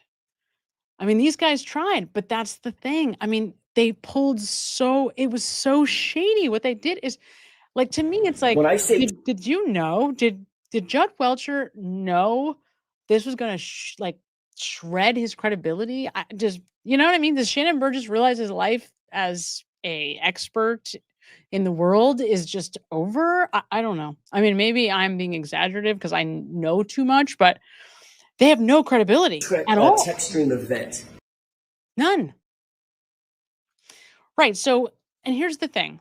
The Techstream is a reference to a recording that runs all the time. It's like a record. It's this it's like if, like if you're old like me, you used to have like tapes and you just press record and it would just record everything, right? The Techstream is basically a running record. And then when an event that seems possibly sus, like a possibly shady thing happens with the car, or an unorthodox thing happens, it may not be shady per se, then it says, the Techstream says, oh, we're going to rewind and capture that 5 seconds before and the 5 seconds after the event, right? That's what it means. So what we learned from DeSogra is that a completely unorthodox move that nobody in the industry does.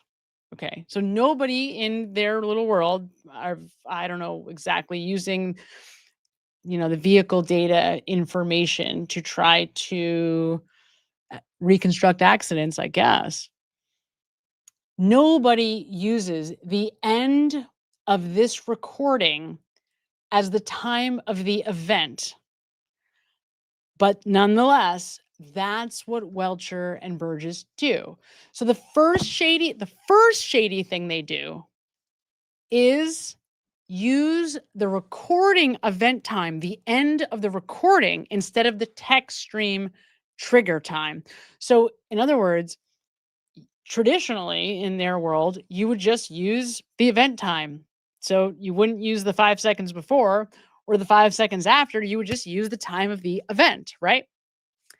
Well, not here. To add 5 seconds, these guys use the end of the recording, okay? Because they are trying to essentially pad the numbers any way that they can. They have to move the numbers back because of that lock event on John O'Keefe's phone. Because as of now, Burgess submits a report in January, okay?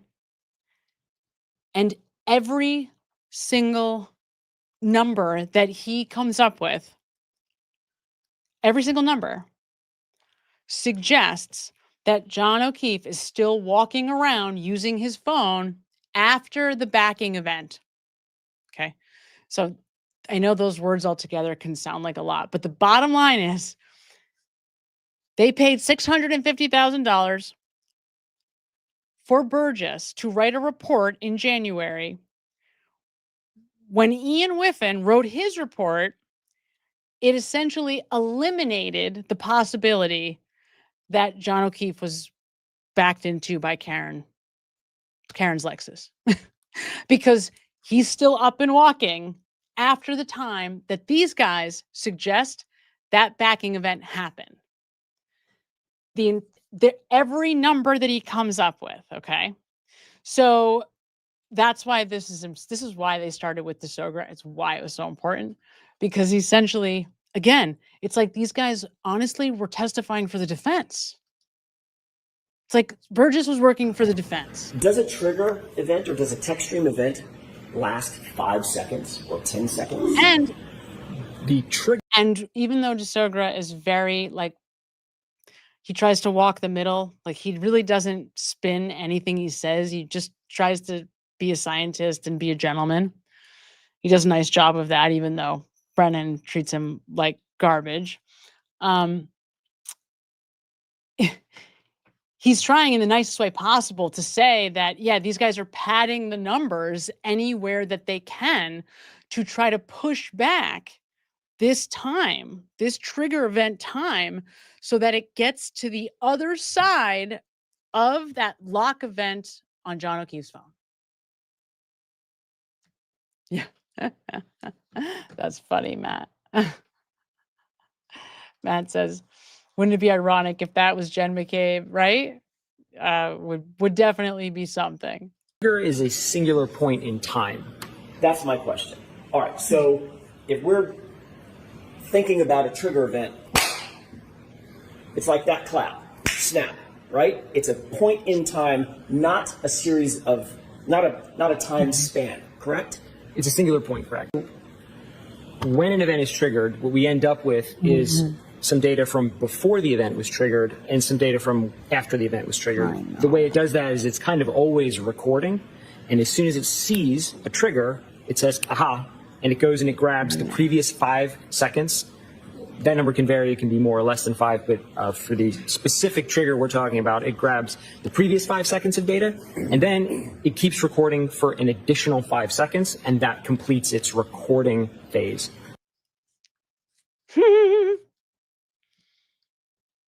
Okay. If a trigger event is one So point David, in time, last name, yeah, he says too much evidence has been destroyed, too much time has passed, the real killers got away with murder.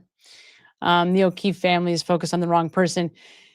Yeah, I mean, that's why we're here, you know? I honestly, if there was a big investigation and all these people out there really aggressively trying to figure out who really killed this police officer, I probably wouldn't be here talking about it, right? I mean, it's disgusting. It's absolutely disgusting. And the like absurd part of it is that John O'Keefe was like this great guy and everybody says it. Everybody believes that. But this is a corrupt place, right? I mean, I think we, at least growing up in and around Massachusetts, I feel like it's kind of been common knowledge all of our lives that Boston is corrupt and that the cops are corrupt. But it's one thing to hear that, know that, believe that, maybe have an idea that it was happening in the past. But the fact that, like, it's happening now and it's so clearly right in our face, it's appalling. It's like something has to change. And, my hope, David, is that maybe another prosecutor, another DA comes in and cleans house. I mean, the problem is I don't think that there's anybody like that running yet. From what I know, I don't think that this race is up. I guess it's November, right? Is it this November already? I feel like it might be. God, I don't even know who's running. I'm not even sure if, I don't know. I don't remember if it's this November, but I'm pretty sure it is. One Right? Is snap it in this time. November or next? Would it be accurate to say that the trigger event Oh my God. itself lasted 5 seconds and ended 5 seconds later? Yay, B Crumbs, thank you for gifting membership. It wouldn't be accurate to say the trigger Big dog, lasted thank that That's you my for long. question. gifting The membership. event lasts that long, but the trigger is only one point within the event. The recording lasts that long, Right. correct? Correct. So in other words, it captures. Okay, so Aperture I already reports explained that. Let's see. Was referenced off of the end of the event. So Of the recording event. Of the recording event. Not so, the trigger. Correct. And I Right. didn't correct that. I just went with that convention for all of the analysis I did. Everything of the event, Okay. 2-2, ending at 12:31:43 a.m. Okay, so here's really important. So in the first report, so the very first report, according to the Commonwealth, the backing event, key cycle 1162-2, happens at 12:31:38, right? Okay. But remember, I'm trying to think, where is... Okay, so the last, I'm looking for Ian Whiffin's device lock. I think I just can't see it because I think it's behind this. Hold on. Let me see if I can move that here. Hold on. Hold on. Okay, wait. I'm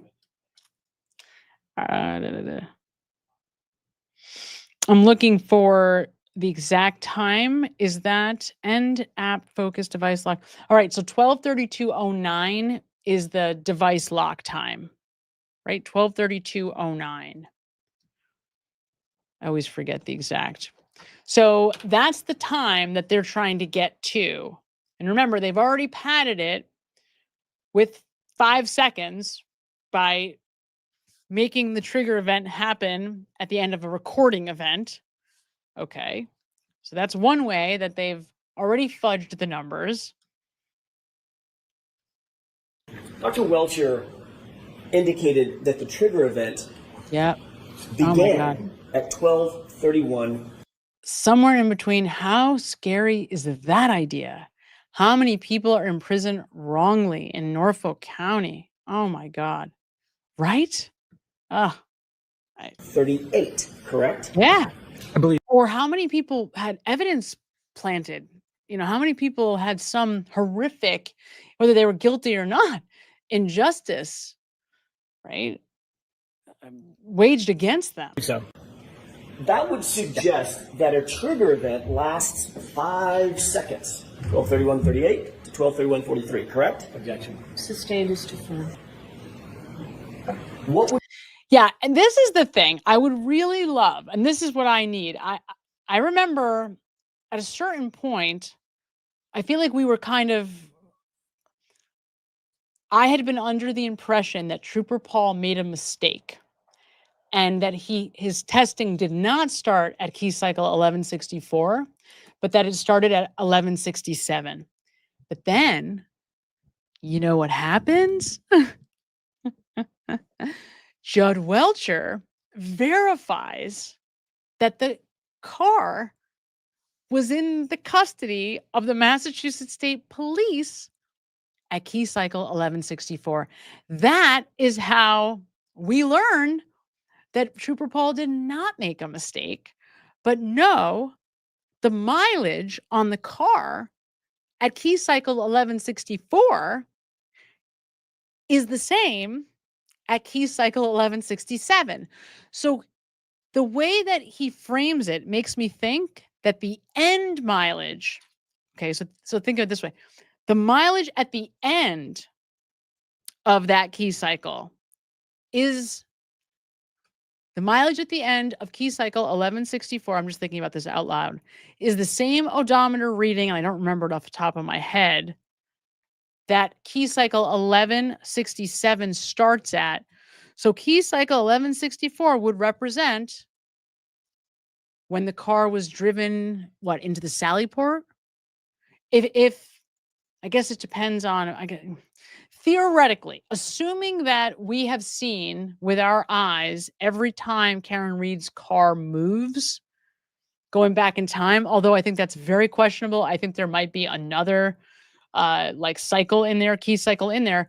But if we're doing that math, if key cycle 1164 is when Karen Reed's Lexus is driven into Massachusetts State Police custody, would that be when we see the car pull into the Sallyport? I don't know. I'd have to look into that. I don't know. But here's the problem, right? The problem with trying to there's key cycles, but they don't have a clock. Key cycles don't have a clock. So there's no way to know inherently where the GPS location and time clocks are not connected to key cycles inherently. That's what these guys are all doing. They're all trying to figure out clever ways to pair a key cycle with a time and event, a time and place in real life. The thing that strikes me about that, though, is isn't that something that you could essentially, you can manipulate that, right? It's very, very difficult. this is why I get very stuck here, guys, because to me, this should be very black and white. It should be very easy to trace. A key cycle is a key cycle, and the car tracks every single one. If that is true, if a car, especially a new car, tracks every single time that key is turned on, right? Shouldn't it be very easy for us to determine where the car was at key cycle 1162? Right? Am I wrong about this? So, and the thing that I kept waiting during the trial for the defense to bring this up, because to me, it's a no-brainer. It's like a showstopper.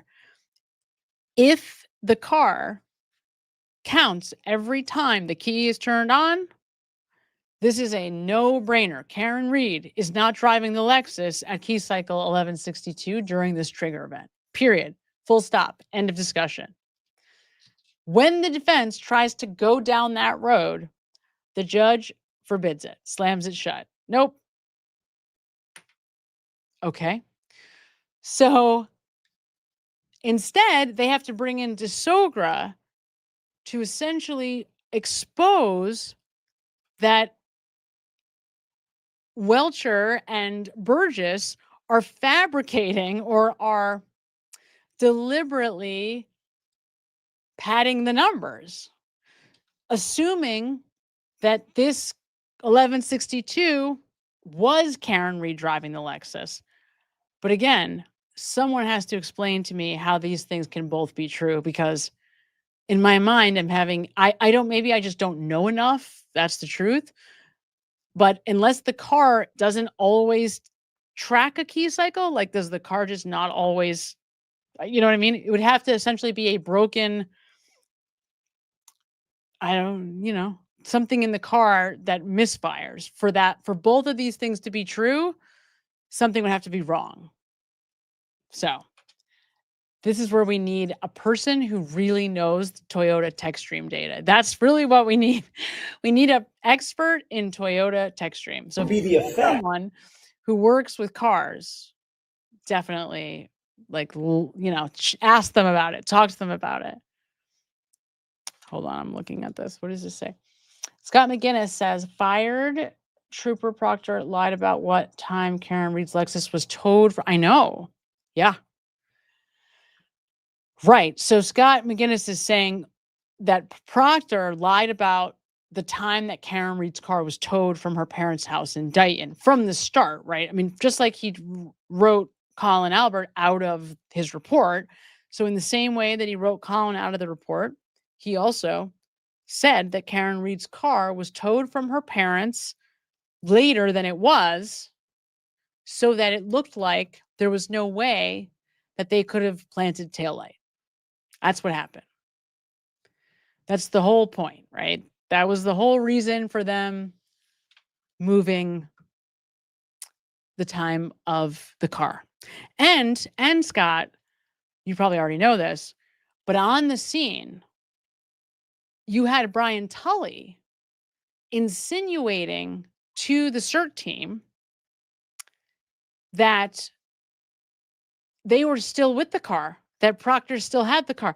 Oh yeah, they're still, they're just right now going to pick up the car in Dighton.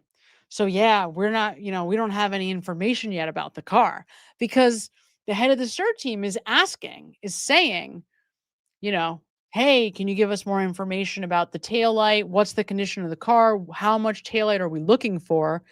And Tully plays dumb, like, oh, I don't know, because, Buchanan and Proctor are still up in Dighton with the car right now. And of course, the car was well back to the Sally Port already and had been for a while. In fact, the car is back at the Sally Port before the CERT team actually starts. Twiggs sends $5 and says, I have a scenario that fits all of your theories, but it fills in many of our questions. I'm so curious what you would think. Well, you have to tell me what it is. You got to tell me. If it's really long, you can definitely email it to me. I will absolutely look at it. I may not look at it immediately, Twigs, but I will absolutely look at it as soon as I can. Of timing. Of course I want to hear it, though. If you were to start at the trigger event, 12/31/38, versus timing the event if you were to start at 12:31:43. There'd be approximately 5-second difference in every subsequent calculation. Did you apply the potential offsets identified by Mr. Burgess in his January 2025 report to the Techstream event 1162-2? Yes.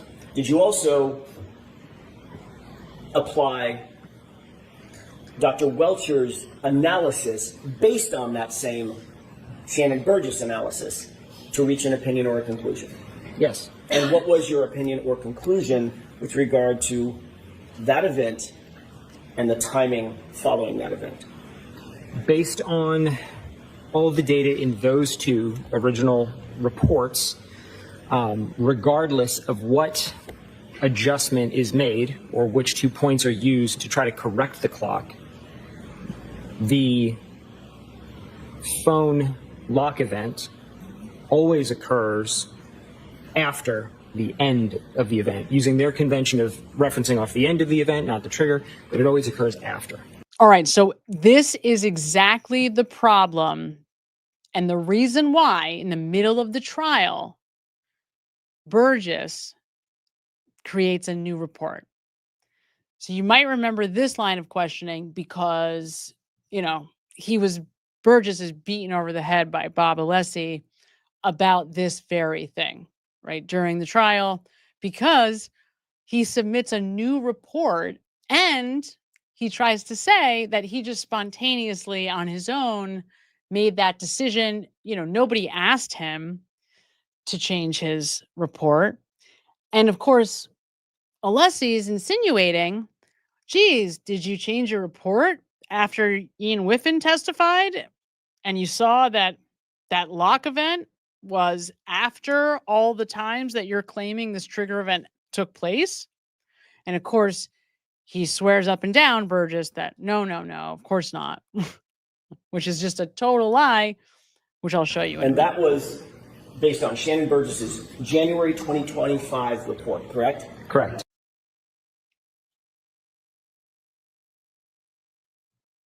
Did you, in fact, review Shannon Burgess's report summarizing his findings and conclusions regarding clock drift? That report was dated in January of 2025. Yes. And what did you do in that regard? All right. So one more thing that I'm going to point out, I want to fast forward through this so we can get to it. Also in Burgess's report, in the very beginning, he points out that there's a 3-second difference between Karen Reed's Lexus and John O'Keefe's phone. And so because of that, it would also add another 3 seconds to all of their calculations. So remember, Burgess is trying to come up with when this backing event happened. When did the trigger event 1162 happen? And so he mentions that there's a 3-second differential that needs to be added to John's phone, right? The problem is he never does it. He never takes this 3 seconds and adds it to his math, because if he did, that adds another 3 seconds. So now he's even farther, right? Even farther away from the lock event on John O'Keefe's phone. So he mentions the 3 seconds at the beginning of the report, but when he goes to do the math, he never adds the 3 seconds. Think about how scumbaggish that is. Like, how scummy is that? Right? Like, you mentioned this 3-second offset, so it's important enough to put it in your report and to mention it. But then when you calculate all the numbers, like, what are you just praying that the defense team is not smart enough to read your report correctly? Kind of feels like that's exactly what they're doing. Just, hopefully the defense won't notice that there's 3 seconds. Every single number that we've presented is 3 seconds short, and therefore looks closer to the time of the trigger event that they're presenting than it actually is, right? I mean, it's another more evidence of how Aperture conducts itself. This is what they do, right? Talk about garbage. It's just 3-second delay garbage. was noted in his report. It was noted. Did he apply the 3 seconds in his analysis? He did not. Did he indicate in his report why he ignored that 3-second delay? He did not. When you do apply the 3-second correction. Yes, so this is absolutely Vala Law. I like that name. I'll go back, and I know that I have heard Mike Easter talk about the key cycles before, but I don't remember because I've been, I've swung. I've had people write me emails that are books on these key cycles. So the problem is, I don't think the conclusion that I've come to on the key cycles generally is that we don't know everything about where the car was. So that's the first thing. Obviously, this car has been other places that we just don't know about. There's extra mileage. There's missing mileage. Somehow the car's missing like 36 miles, I think, more than it's supposed to have.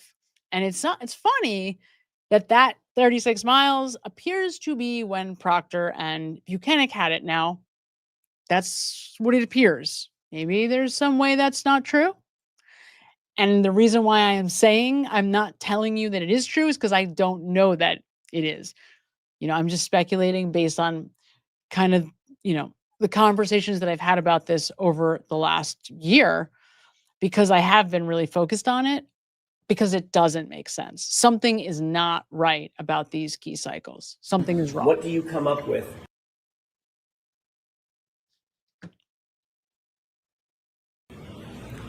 And the defense, and just to be clear about this too, occurs. The defense never had to prove this because that's not their job.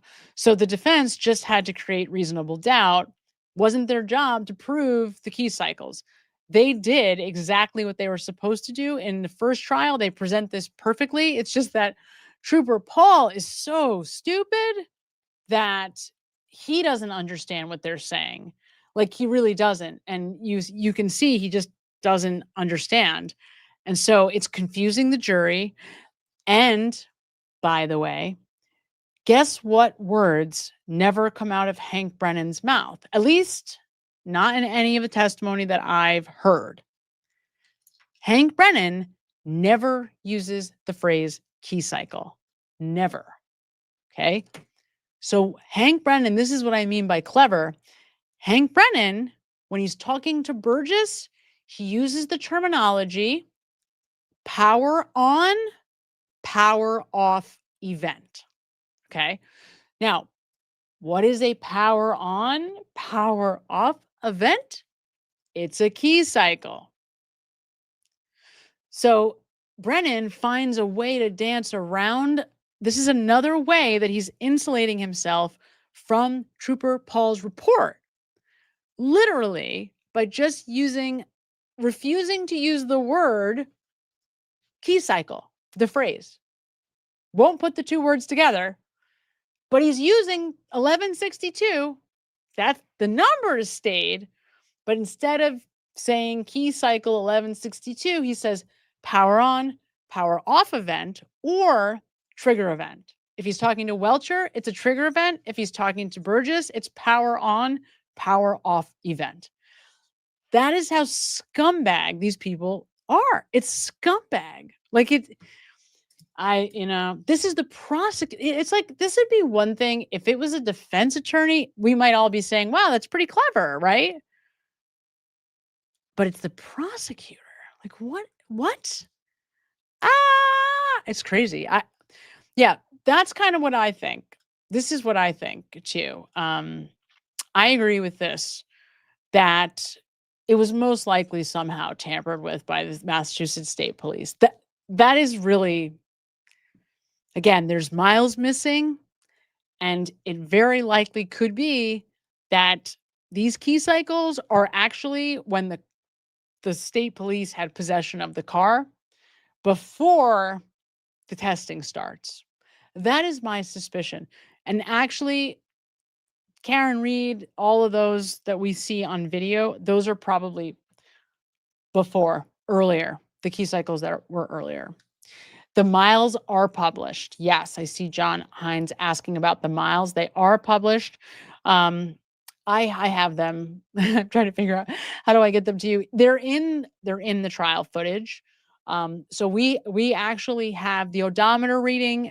This is where it comes up. So let me see if I can find it for you right now. I'll show it to you.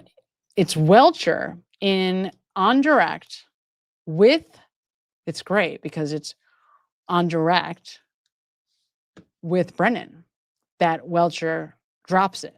I mean, gives us the odometer reading. Let me see if it's in here. It might be. Before we get to that, I just want to highlight what the difference is in Burgess' report from January to the one that he corrects and sends in the middle of the trial. Now, here's one more thing you need to know about this, okay? There's so much. It's like the endless trying to see. Hold on. If it's here.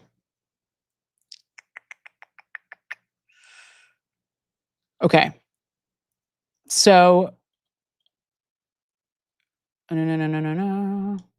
I'll bring it up here. I'm going to show you. Hang on. Okay, there's the Burgess report 2. Let me see if this is it. Let's see. April, May. Okay. Yep, this is it. So, Ian Whiffen testifies on April 28th. That's his testimony, okay? You'll note that Welcher, Brennan, and Burgess all meet on April 25th. Now, my guess on this is that he had met with Ian Whiffen just before this because Whiffen testifies on the 28th. Okay. He meaning Brennan. So you'll see they meet on 4/25, Brennan, Welcher, and Burgess. On 4/28, Ian Whiffen testifies, and we find out what this last event on the phone of John O'Keefe is. Now, remember, it's the prosecutor's argument. They bring in, they pay $10,000, 10 or 30, I can't remember. It's 10 or 30,000. I have to double check that. Might be 30 on Dr. Wolf, the neurosurgeon, that arrogant neurosurgeon who came in and told us that the same thing that the defense witnesses told us, that there was a coup contra coup injury. John fell. He fell and hit his head. Okay. So Brennan brings in the neurosurgeon who tells us that John hit his head and died right away, or at the very least, according to Brennan, he would have been almost immediately incapacitated, right? So the argument that Brennan is making via his neurosurgeon witness, Dr. Wolf, is that John O'Keefe is hit by a car, flung backwards, hits his head, and is incapacitated. That's it. There's no more walking, no more moving, and no more locking of the cell phone. So this is really important because, again, if, according to Brennan, if John O'Keefe is using his cell phone, he's alive and well. So up until May 7th, the reports by Burgess and Welcher have this event, this backing event, this 1162, happening before the lock event on John's phone.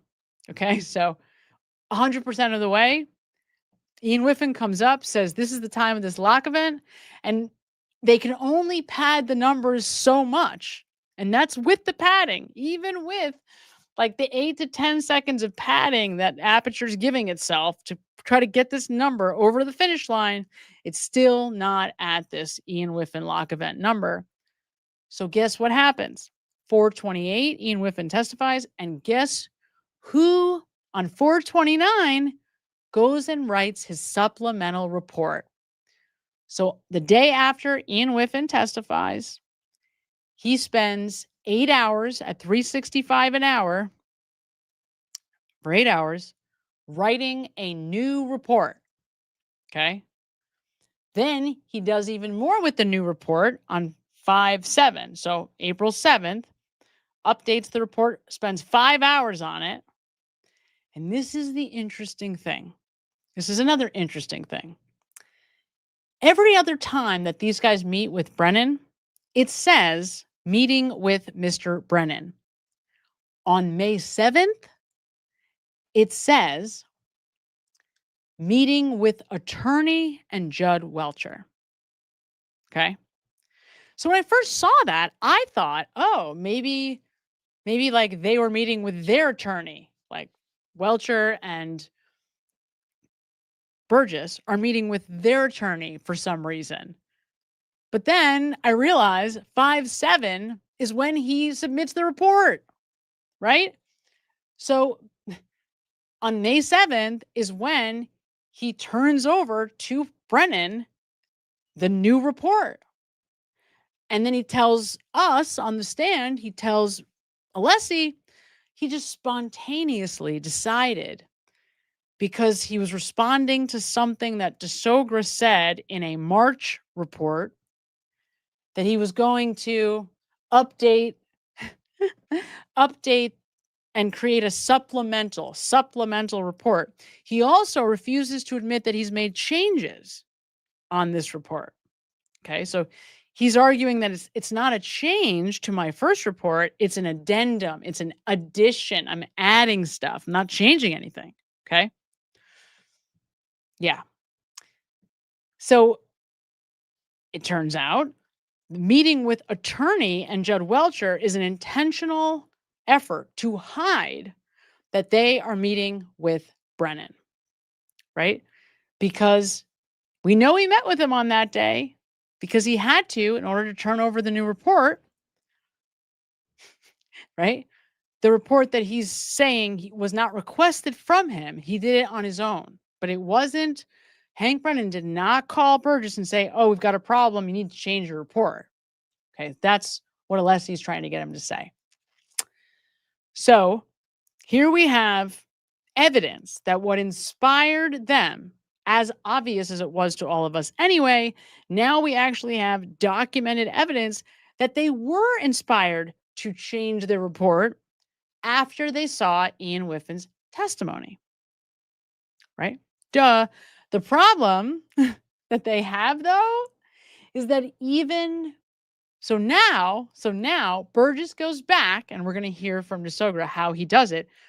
He has to find a way to move the backing event so that it happens before, right?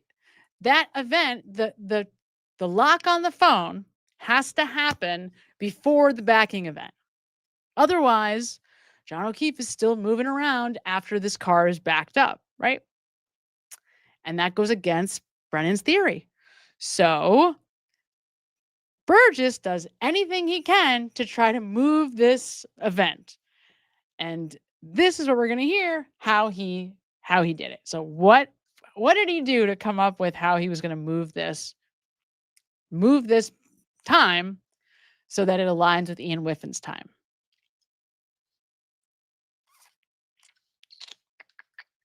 No, that's the wrong one. This is it. Mr. Burgess is now using a range of times, a range of uncertainty. He basically assesses that the 3-point turn data from the phone and the 3-point turn data in 1162-1 cannot be precisely aligned down to a single point. Rather, they overlap in this range of seconds. And so he then says that range must be applied. So now we have to apply a range. And what we end up with is 9 possible values. So it kind of looks like one conclusion, but really there's 9 conclusions on this slide. And so if we just applying the math he has in the supplemental report, John's interaction window now has a range of 9 possible values. So,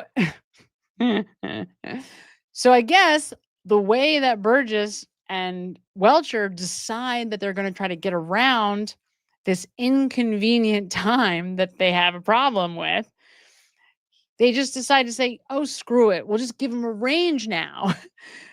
Even though it doesn't really mean anything. I mean, there's no actual real legitimate science to why we're creating this range, except that it matches with Ian Whiffen's phone and therefore is more advantageous to us.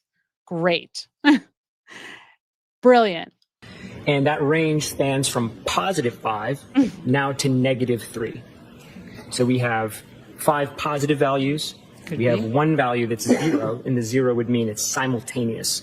And then we have 3 negative values. Right. So here we have, That changed your... so even with, just to be clear, even with this range, there's 9 options, 5 of them, 5 of the 9 options still mean that the car backs up before the lock event. Still, okay? Remember my original question about what $600,000+ buys you? Do you see? Like, remember? This is what they bought. They bought for $600,000 Burgess, who lied about his education, was forced to say that he spent 17 years pursuing a bachelor's degree, which is not possible because the academic institutions cut you off at a certain point because everything changes, right? Their whole curriculum changes. After, I think it's 10 years, forget it. You're done. If you don't have that degree, you're not getting it. That's it. You'd have to start all over again, right? So the only way he's pursuing it for 17 years is if he just keeps starting over again, which means, be very expensive, 17 years. So he's lying about that outright. I mean, and once you lie about something like that, it's like, it's really hard to believe anything this guy says. So I'm trying to give him the benefit of the doubt. Then I start analyzing his behavior and it's just, oh my God, it's off the charts, right? I mean, his stress levels, like his top of his head is turning bright red. He's, moving around like crazy, sweating like I mean, it's insane. This guy's lying his face off on a number of times to the point where I'm almost feeling bad for him. I mean, I couldn't even watch it in real time. Now it's much easier, not so difficult because, Karen Reed is innocent. It was free. But the point is, this guy knows this is all BS. They know it. And the best that they could do out of every possibility, every number that this guy ran, out of all of them, I think it was like 32 or something, 32 different numbers in the end, different times that they gave. 2 of those times, two out of all of the times, the actual backing up event, right, happened after the lock event. And one of them happens at the exact same time, right? So one of them is 0. In other words, there's no differential between, when they're saying that the phone lock event happens and when the backing event happens. And 2 times out of all the numbers that they gave, it's even possible because, according to the prosecution's theory, not the defense, John O'Keefe would have had to have died after the backing event, right? In other words, no, before, because the phone is still moving around. He's still using the phone, right? So this is what they paid for. This is what Burgess gave them. And this is the thing this is where I keep coming back. At the end of the day,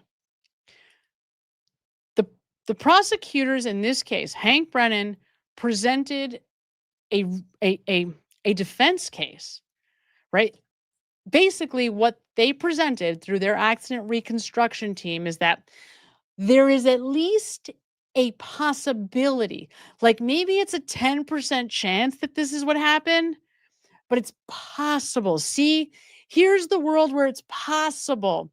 See, I can put blue paint, and it's possible that the taillight kind of matches up, kind of matches up. We don't know how any of the details would have happened, but like, see, it kind of matches up.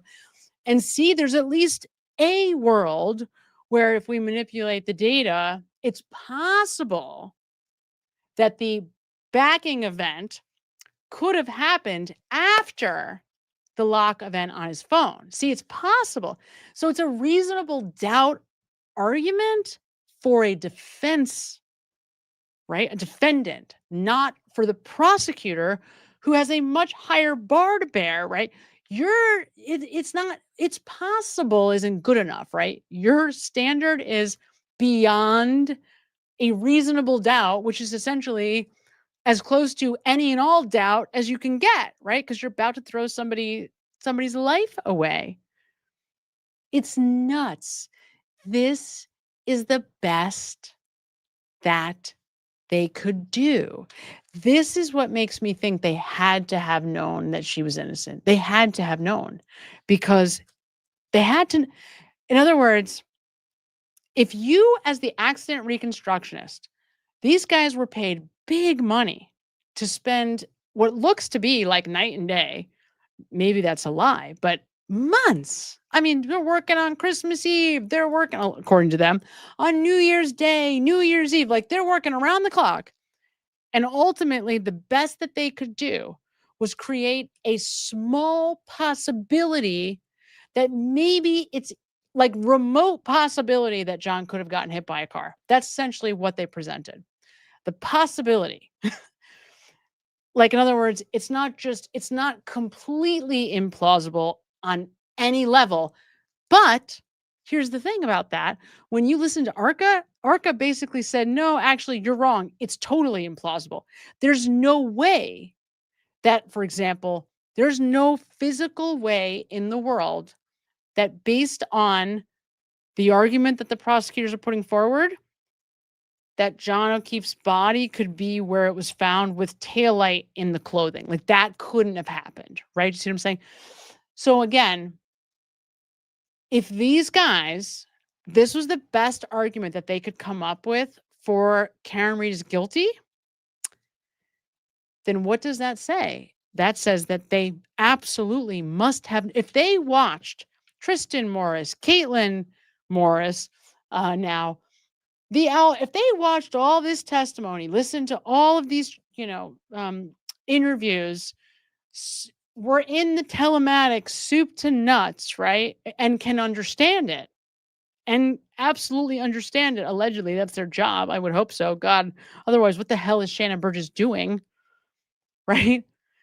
If these guys are being paid this much money with this much effort, and this is the case they present, the blue paint, and 2 out of 30-something possibilities that the car actually could have even hit John when the prosecution is saying that it did? Like, if that's the best, these 2 knowingly were paid to prosecute somebody that they absolutely know is innocent. They have to be. I mean, there's just no other, right? They're not, you know what I mean? So, and what it also says to me is that Brennan must have known, because this was the best that Brennan could do. It does not make any sense. It's just not possible. No, that wasn't what I just saw. I think you sent something else. Where is it? Here it is. I can't understand why they didn't make clear that the taillight would not light with a broken diffuser. That makes everything else irrelevant.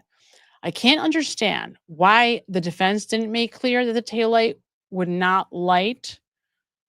I think they did make that. Did they make that? I thought they did. Wait, let me say it again. I can't understand why they didn't make clear that the taillight. I see what you're saying. Right. You're talking about the white light that Brennan kept presenting, like with the white light.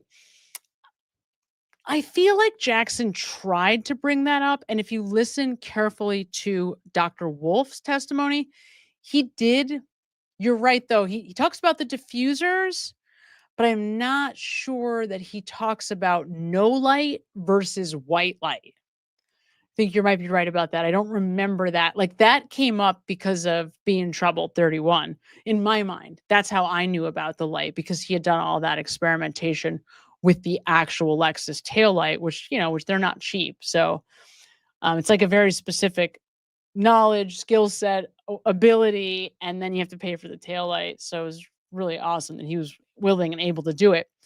But you might be right about that. I'm not sure. And it just made Brennan look so, the other thing about, the white light in that one video where, so the video where you can really see the white light that Brennan shows is one where Karen is pulling out of One Meadows, right? And I think that's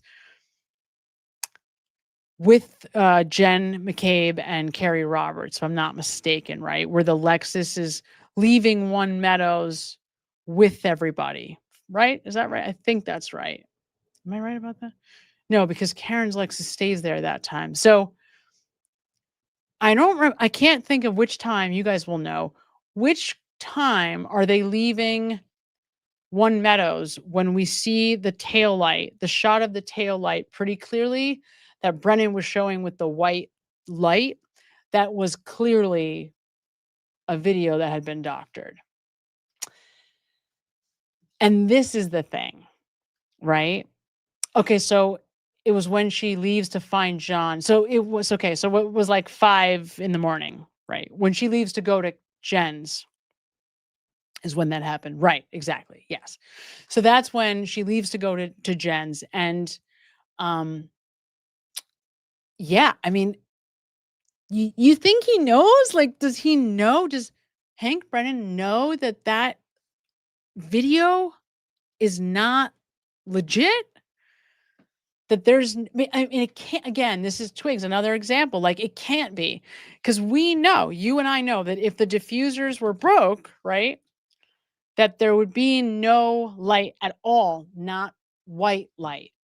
So we know that's doctored, because his whole point is, well, look, the outer lens of the taillight is broken, so it must be white light. But you and I, we all know that's not true at all.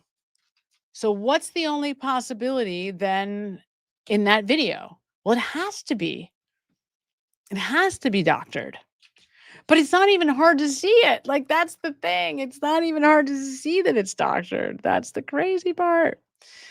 I know. This is why, like, again, the more that when I was going through the receipts this week and went back to Burgess, because I remembered there was this whole controversy about whether or not he spoke to Brennan.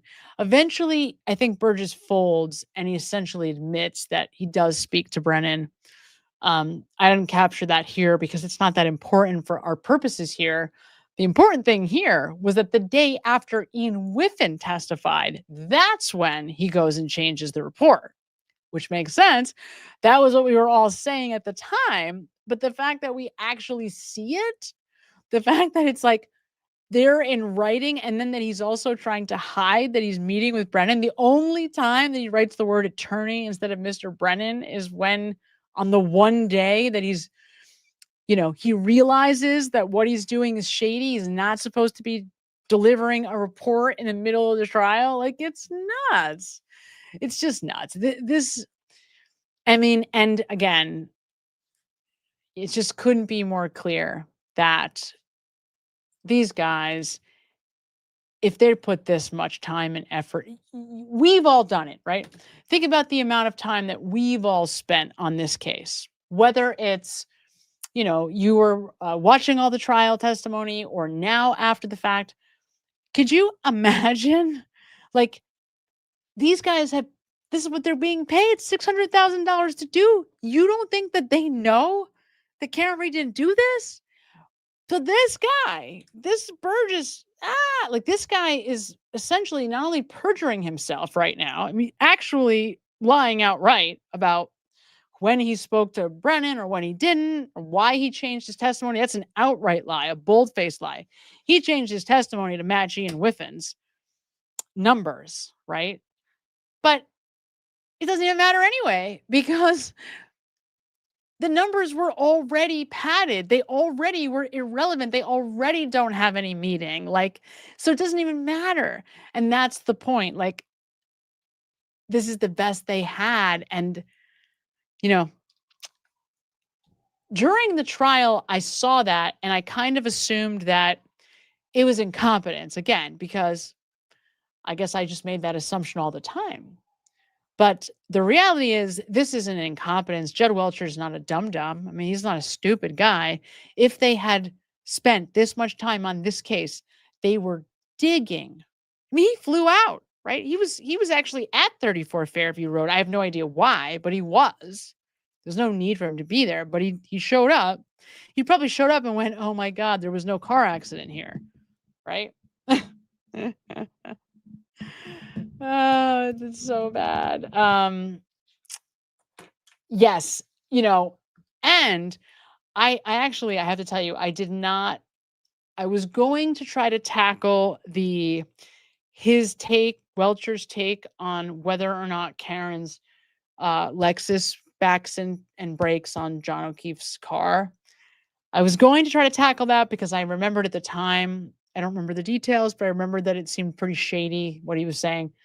But it's just so much. I mean, you can only do so much, right? It's just crazy. Like, it never, ever, ever ends. Yeah, it never ends. So, but listen, you know, when we come together and keep exposing it and keep talking about it, that's the only way that the information is going to continue to move through the right channels, right? I mean, it's just it's just not going to get to the right people. And, you know, this culture in Norfolk County and in the greater Boston area with law enforcement, I mean, these guys, they've been doing this a very long time. It is a well-oiled machine. And with the John O'Keefe case, all the local police with the Canton cops, the state police, the Massachusetts State Police, and the Boston Police Department would be all indicated in this crime. All of them. So there is an enormous amount of pressure, effort, desire to see this go away. And my hope is that eventually, if we just don't take the pressure off, we keep bringing it up, keep screaming and yelling collectively, that maybe eventually, I mean, it would have to be the feds, right? Because we know that, like, the local people, unless you have a crusader, an outside crusader, grassroots person who is not involved with politics at all, and all of a sudden wins the DA's race, there's no way they're going to investigate this. I mean, it's up to these people. That's the thing. I mean, this is what makes this so frustrating. This is what makes Aidan Kearney's case so frustrating, right? Like, the people who he's screaming and yelling about are the ones making the decision about investigating him. Like, there's no world where this should be okay. It's freaking Brian Tully who's showing up to arrest him, right? Like, come on. It's so frustrating. All of it is. These people are just, they're so crooked.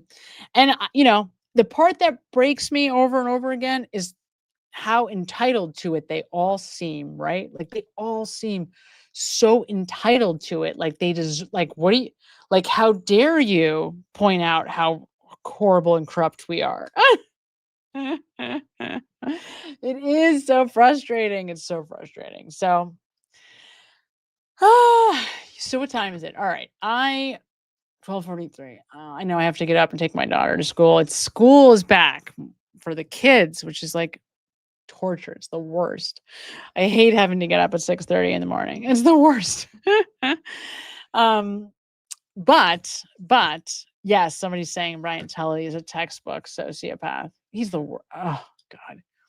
Well, and what makes Brian Tully so bad too is, like, he's Michael Morrissey's, like, literally his watchdog. Like, literally, Brian Tully is on every email that he sent, every single one. Now, maybe we only saw the 5,000 emails where he happened to put Tully on it. But Brian Tully was CC'd on every email that I saw sent from Michael Morrissey.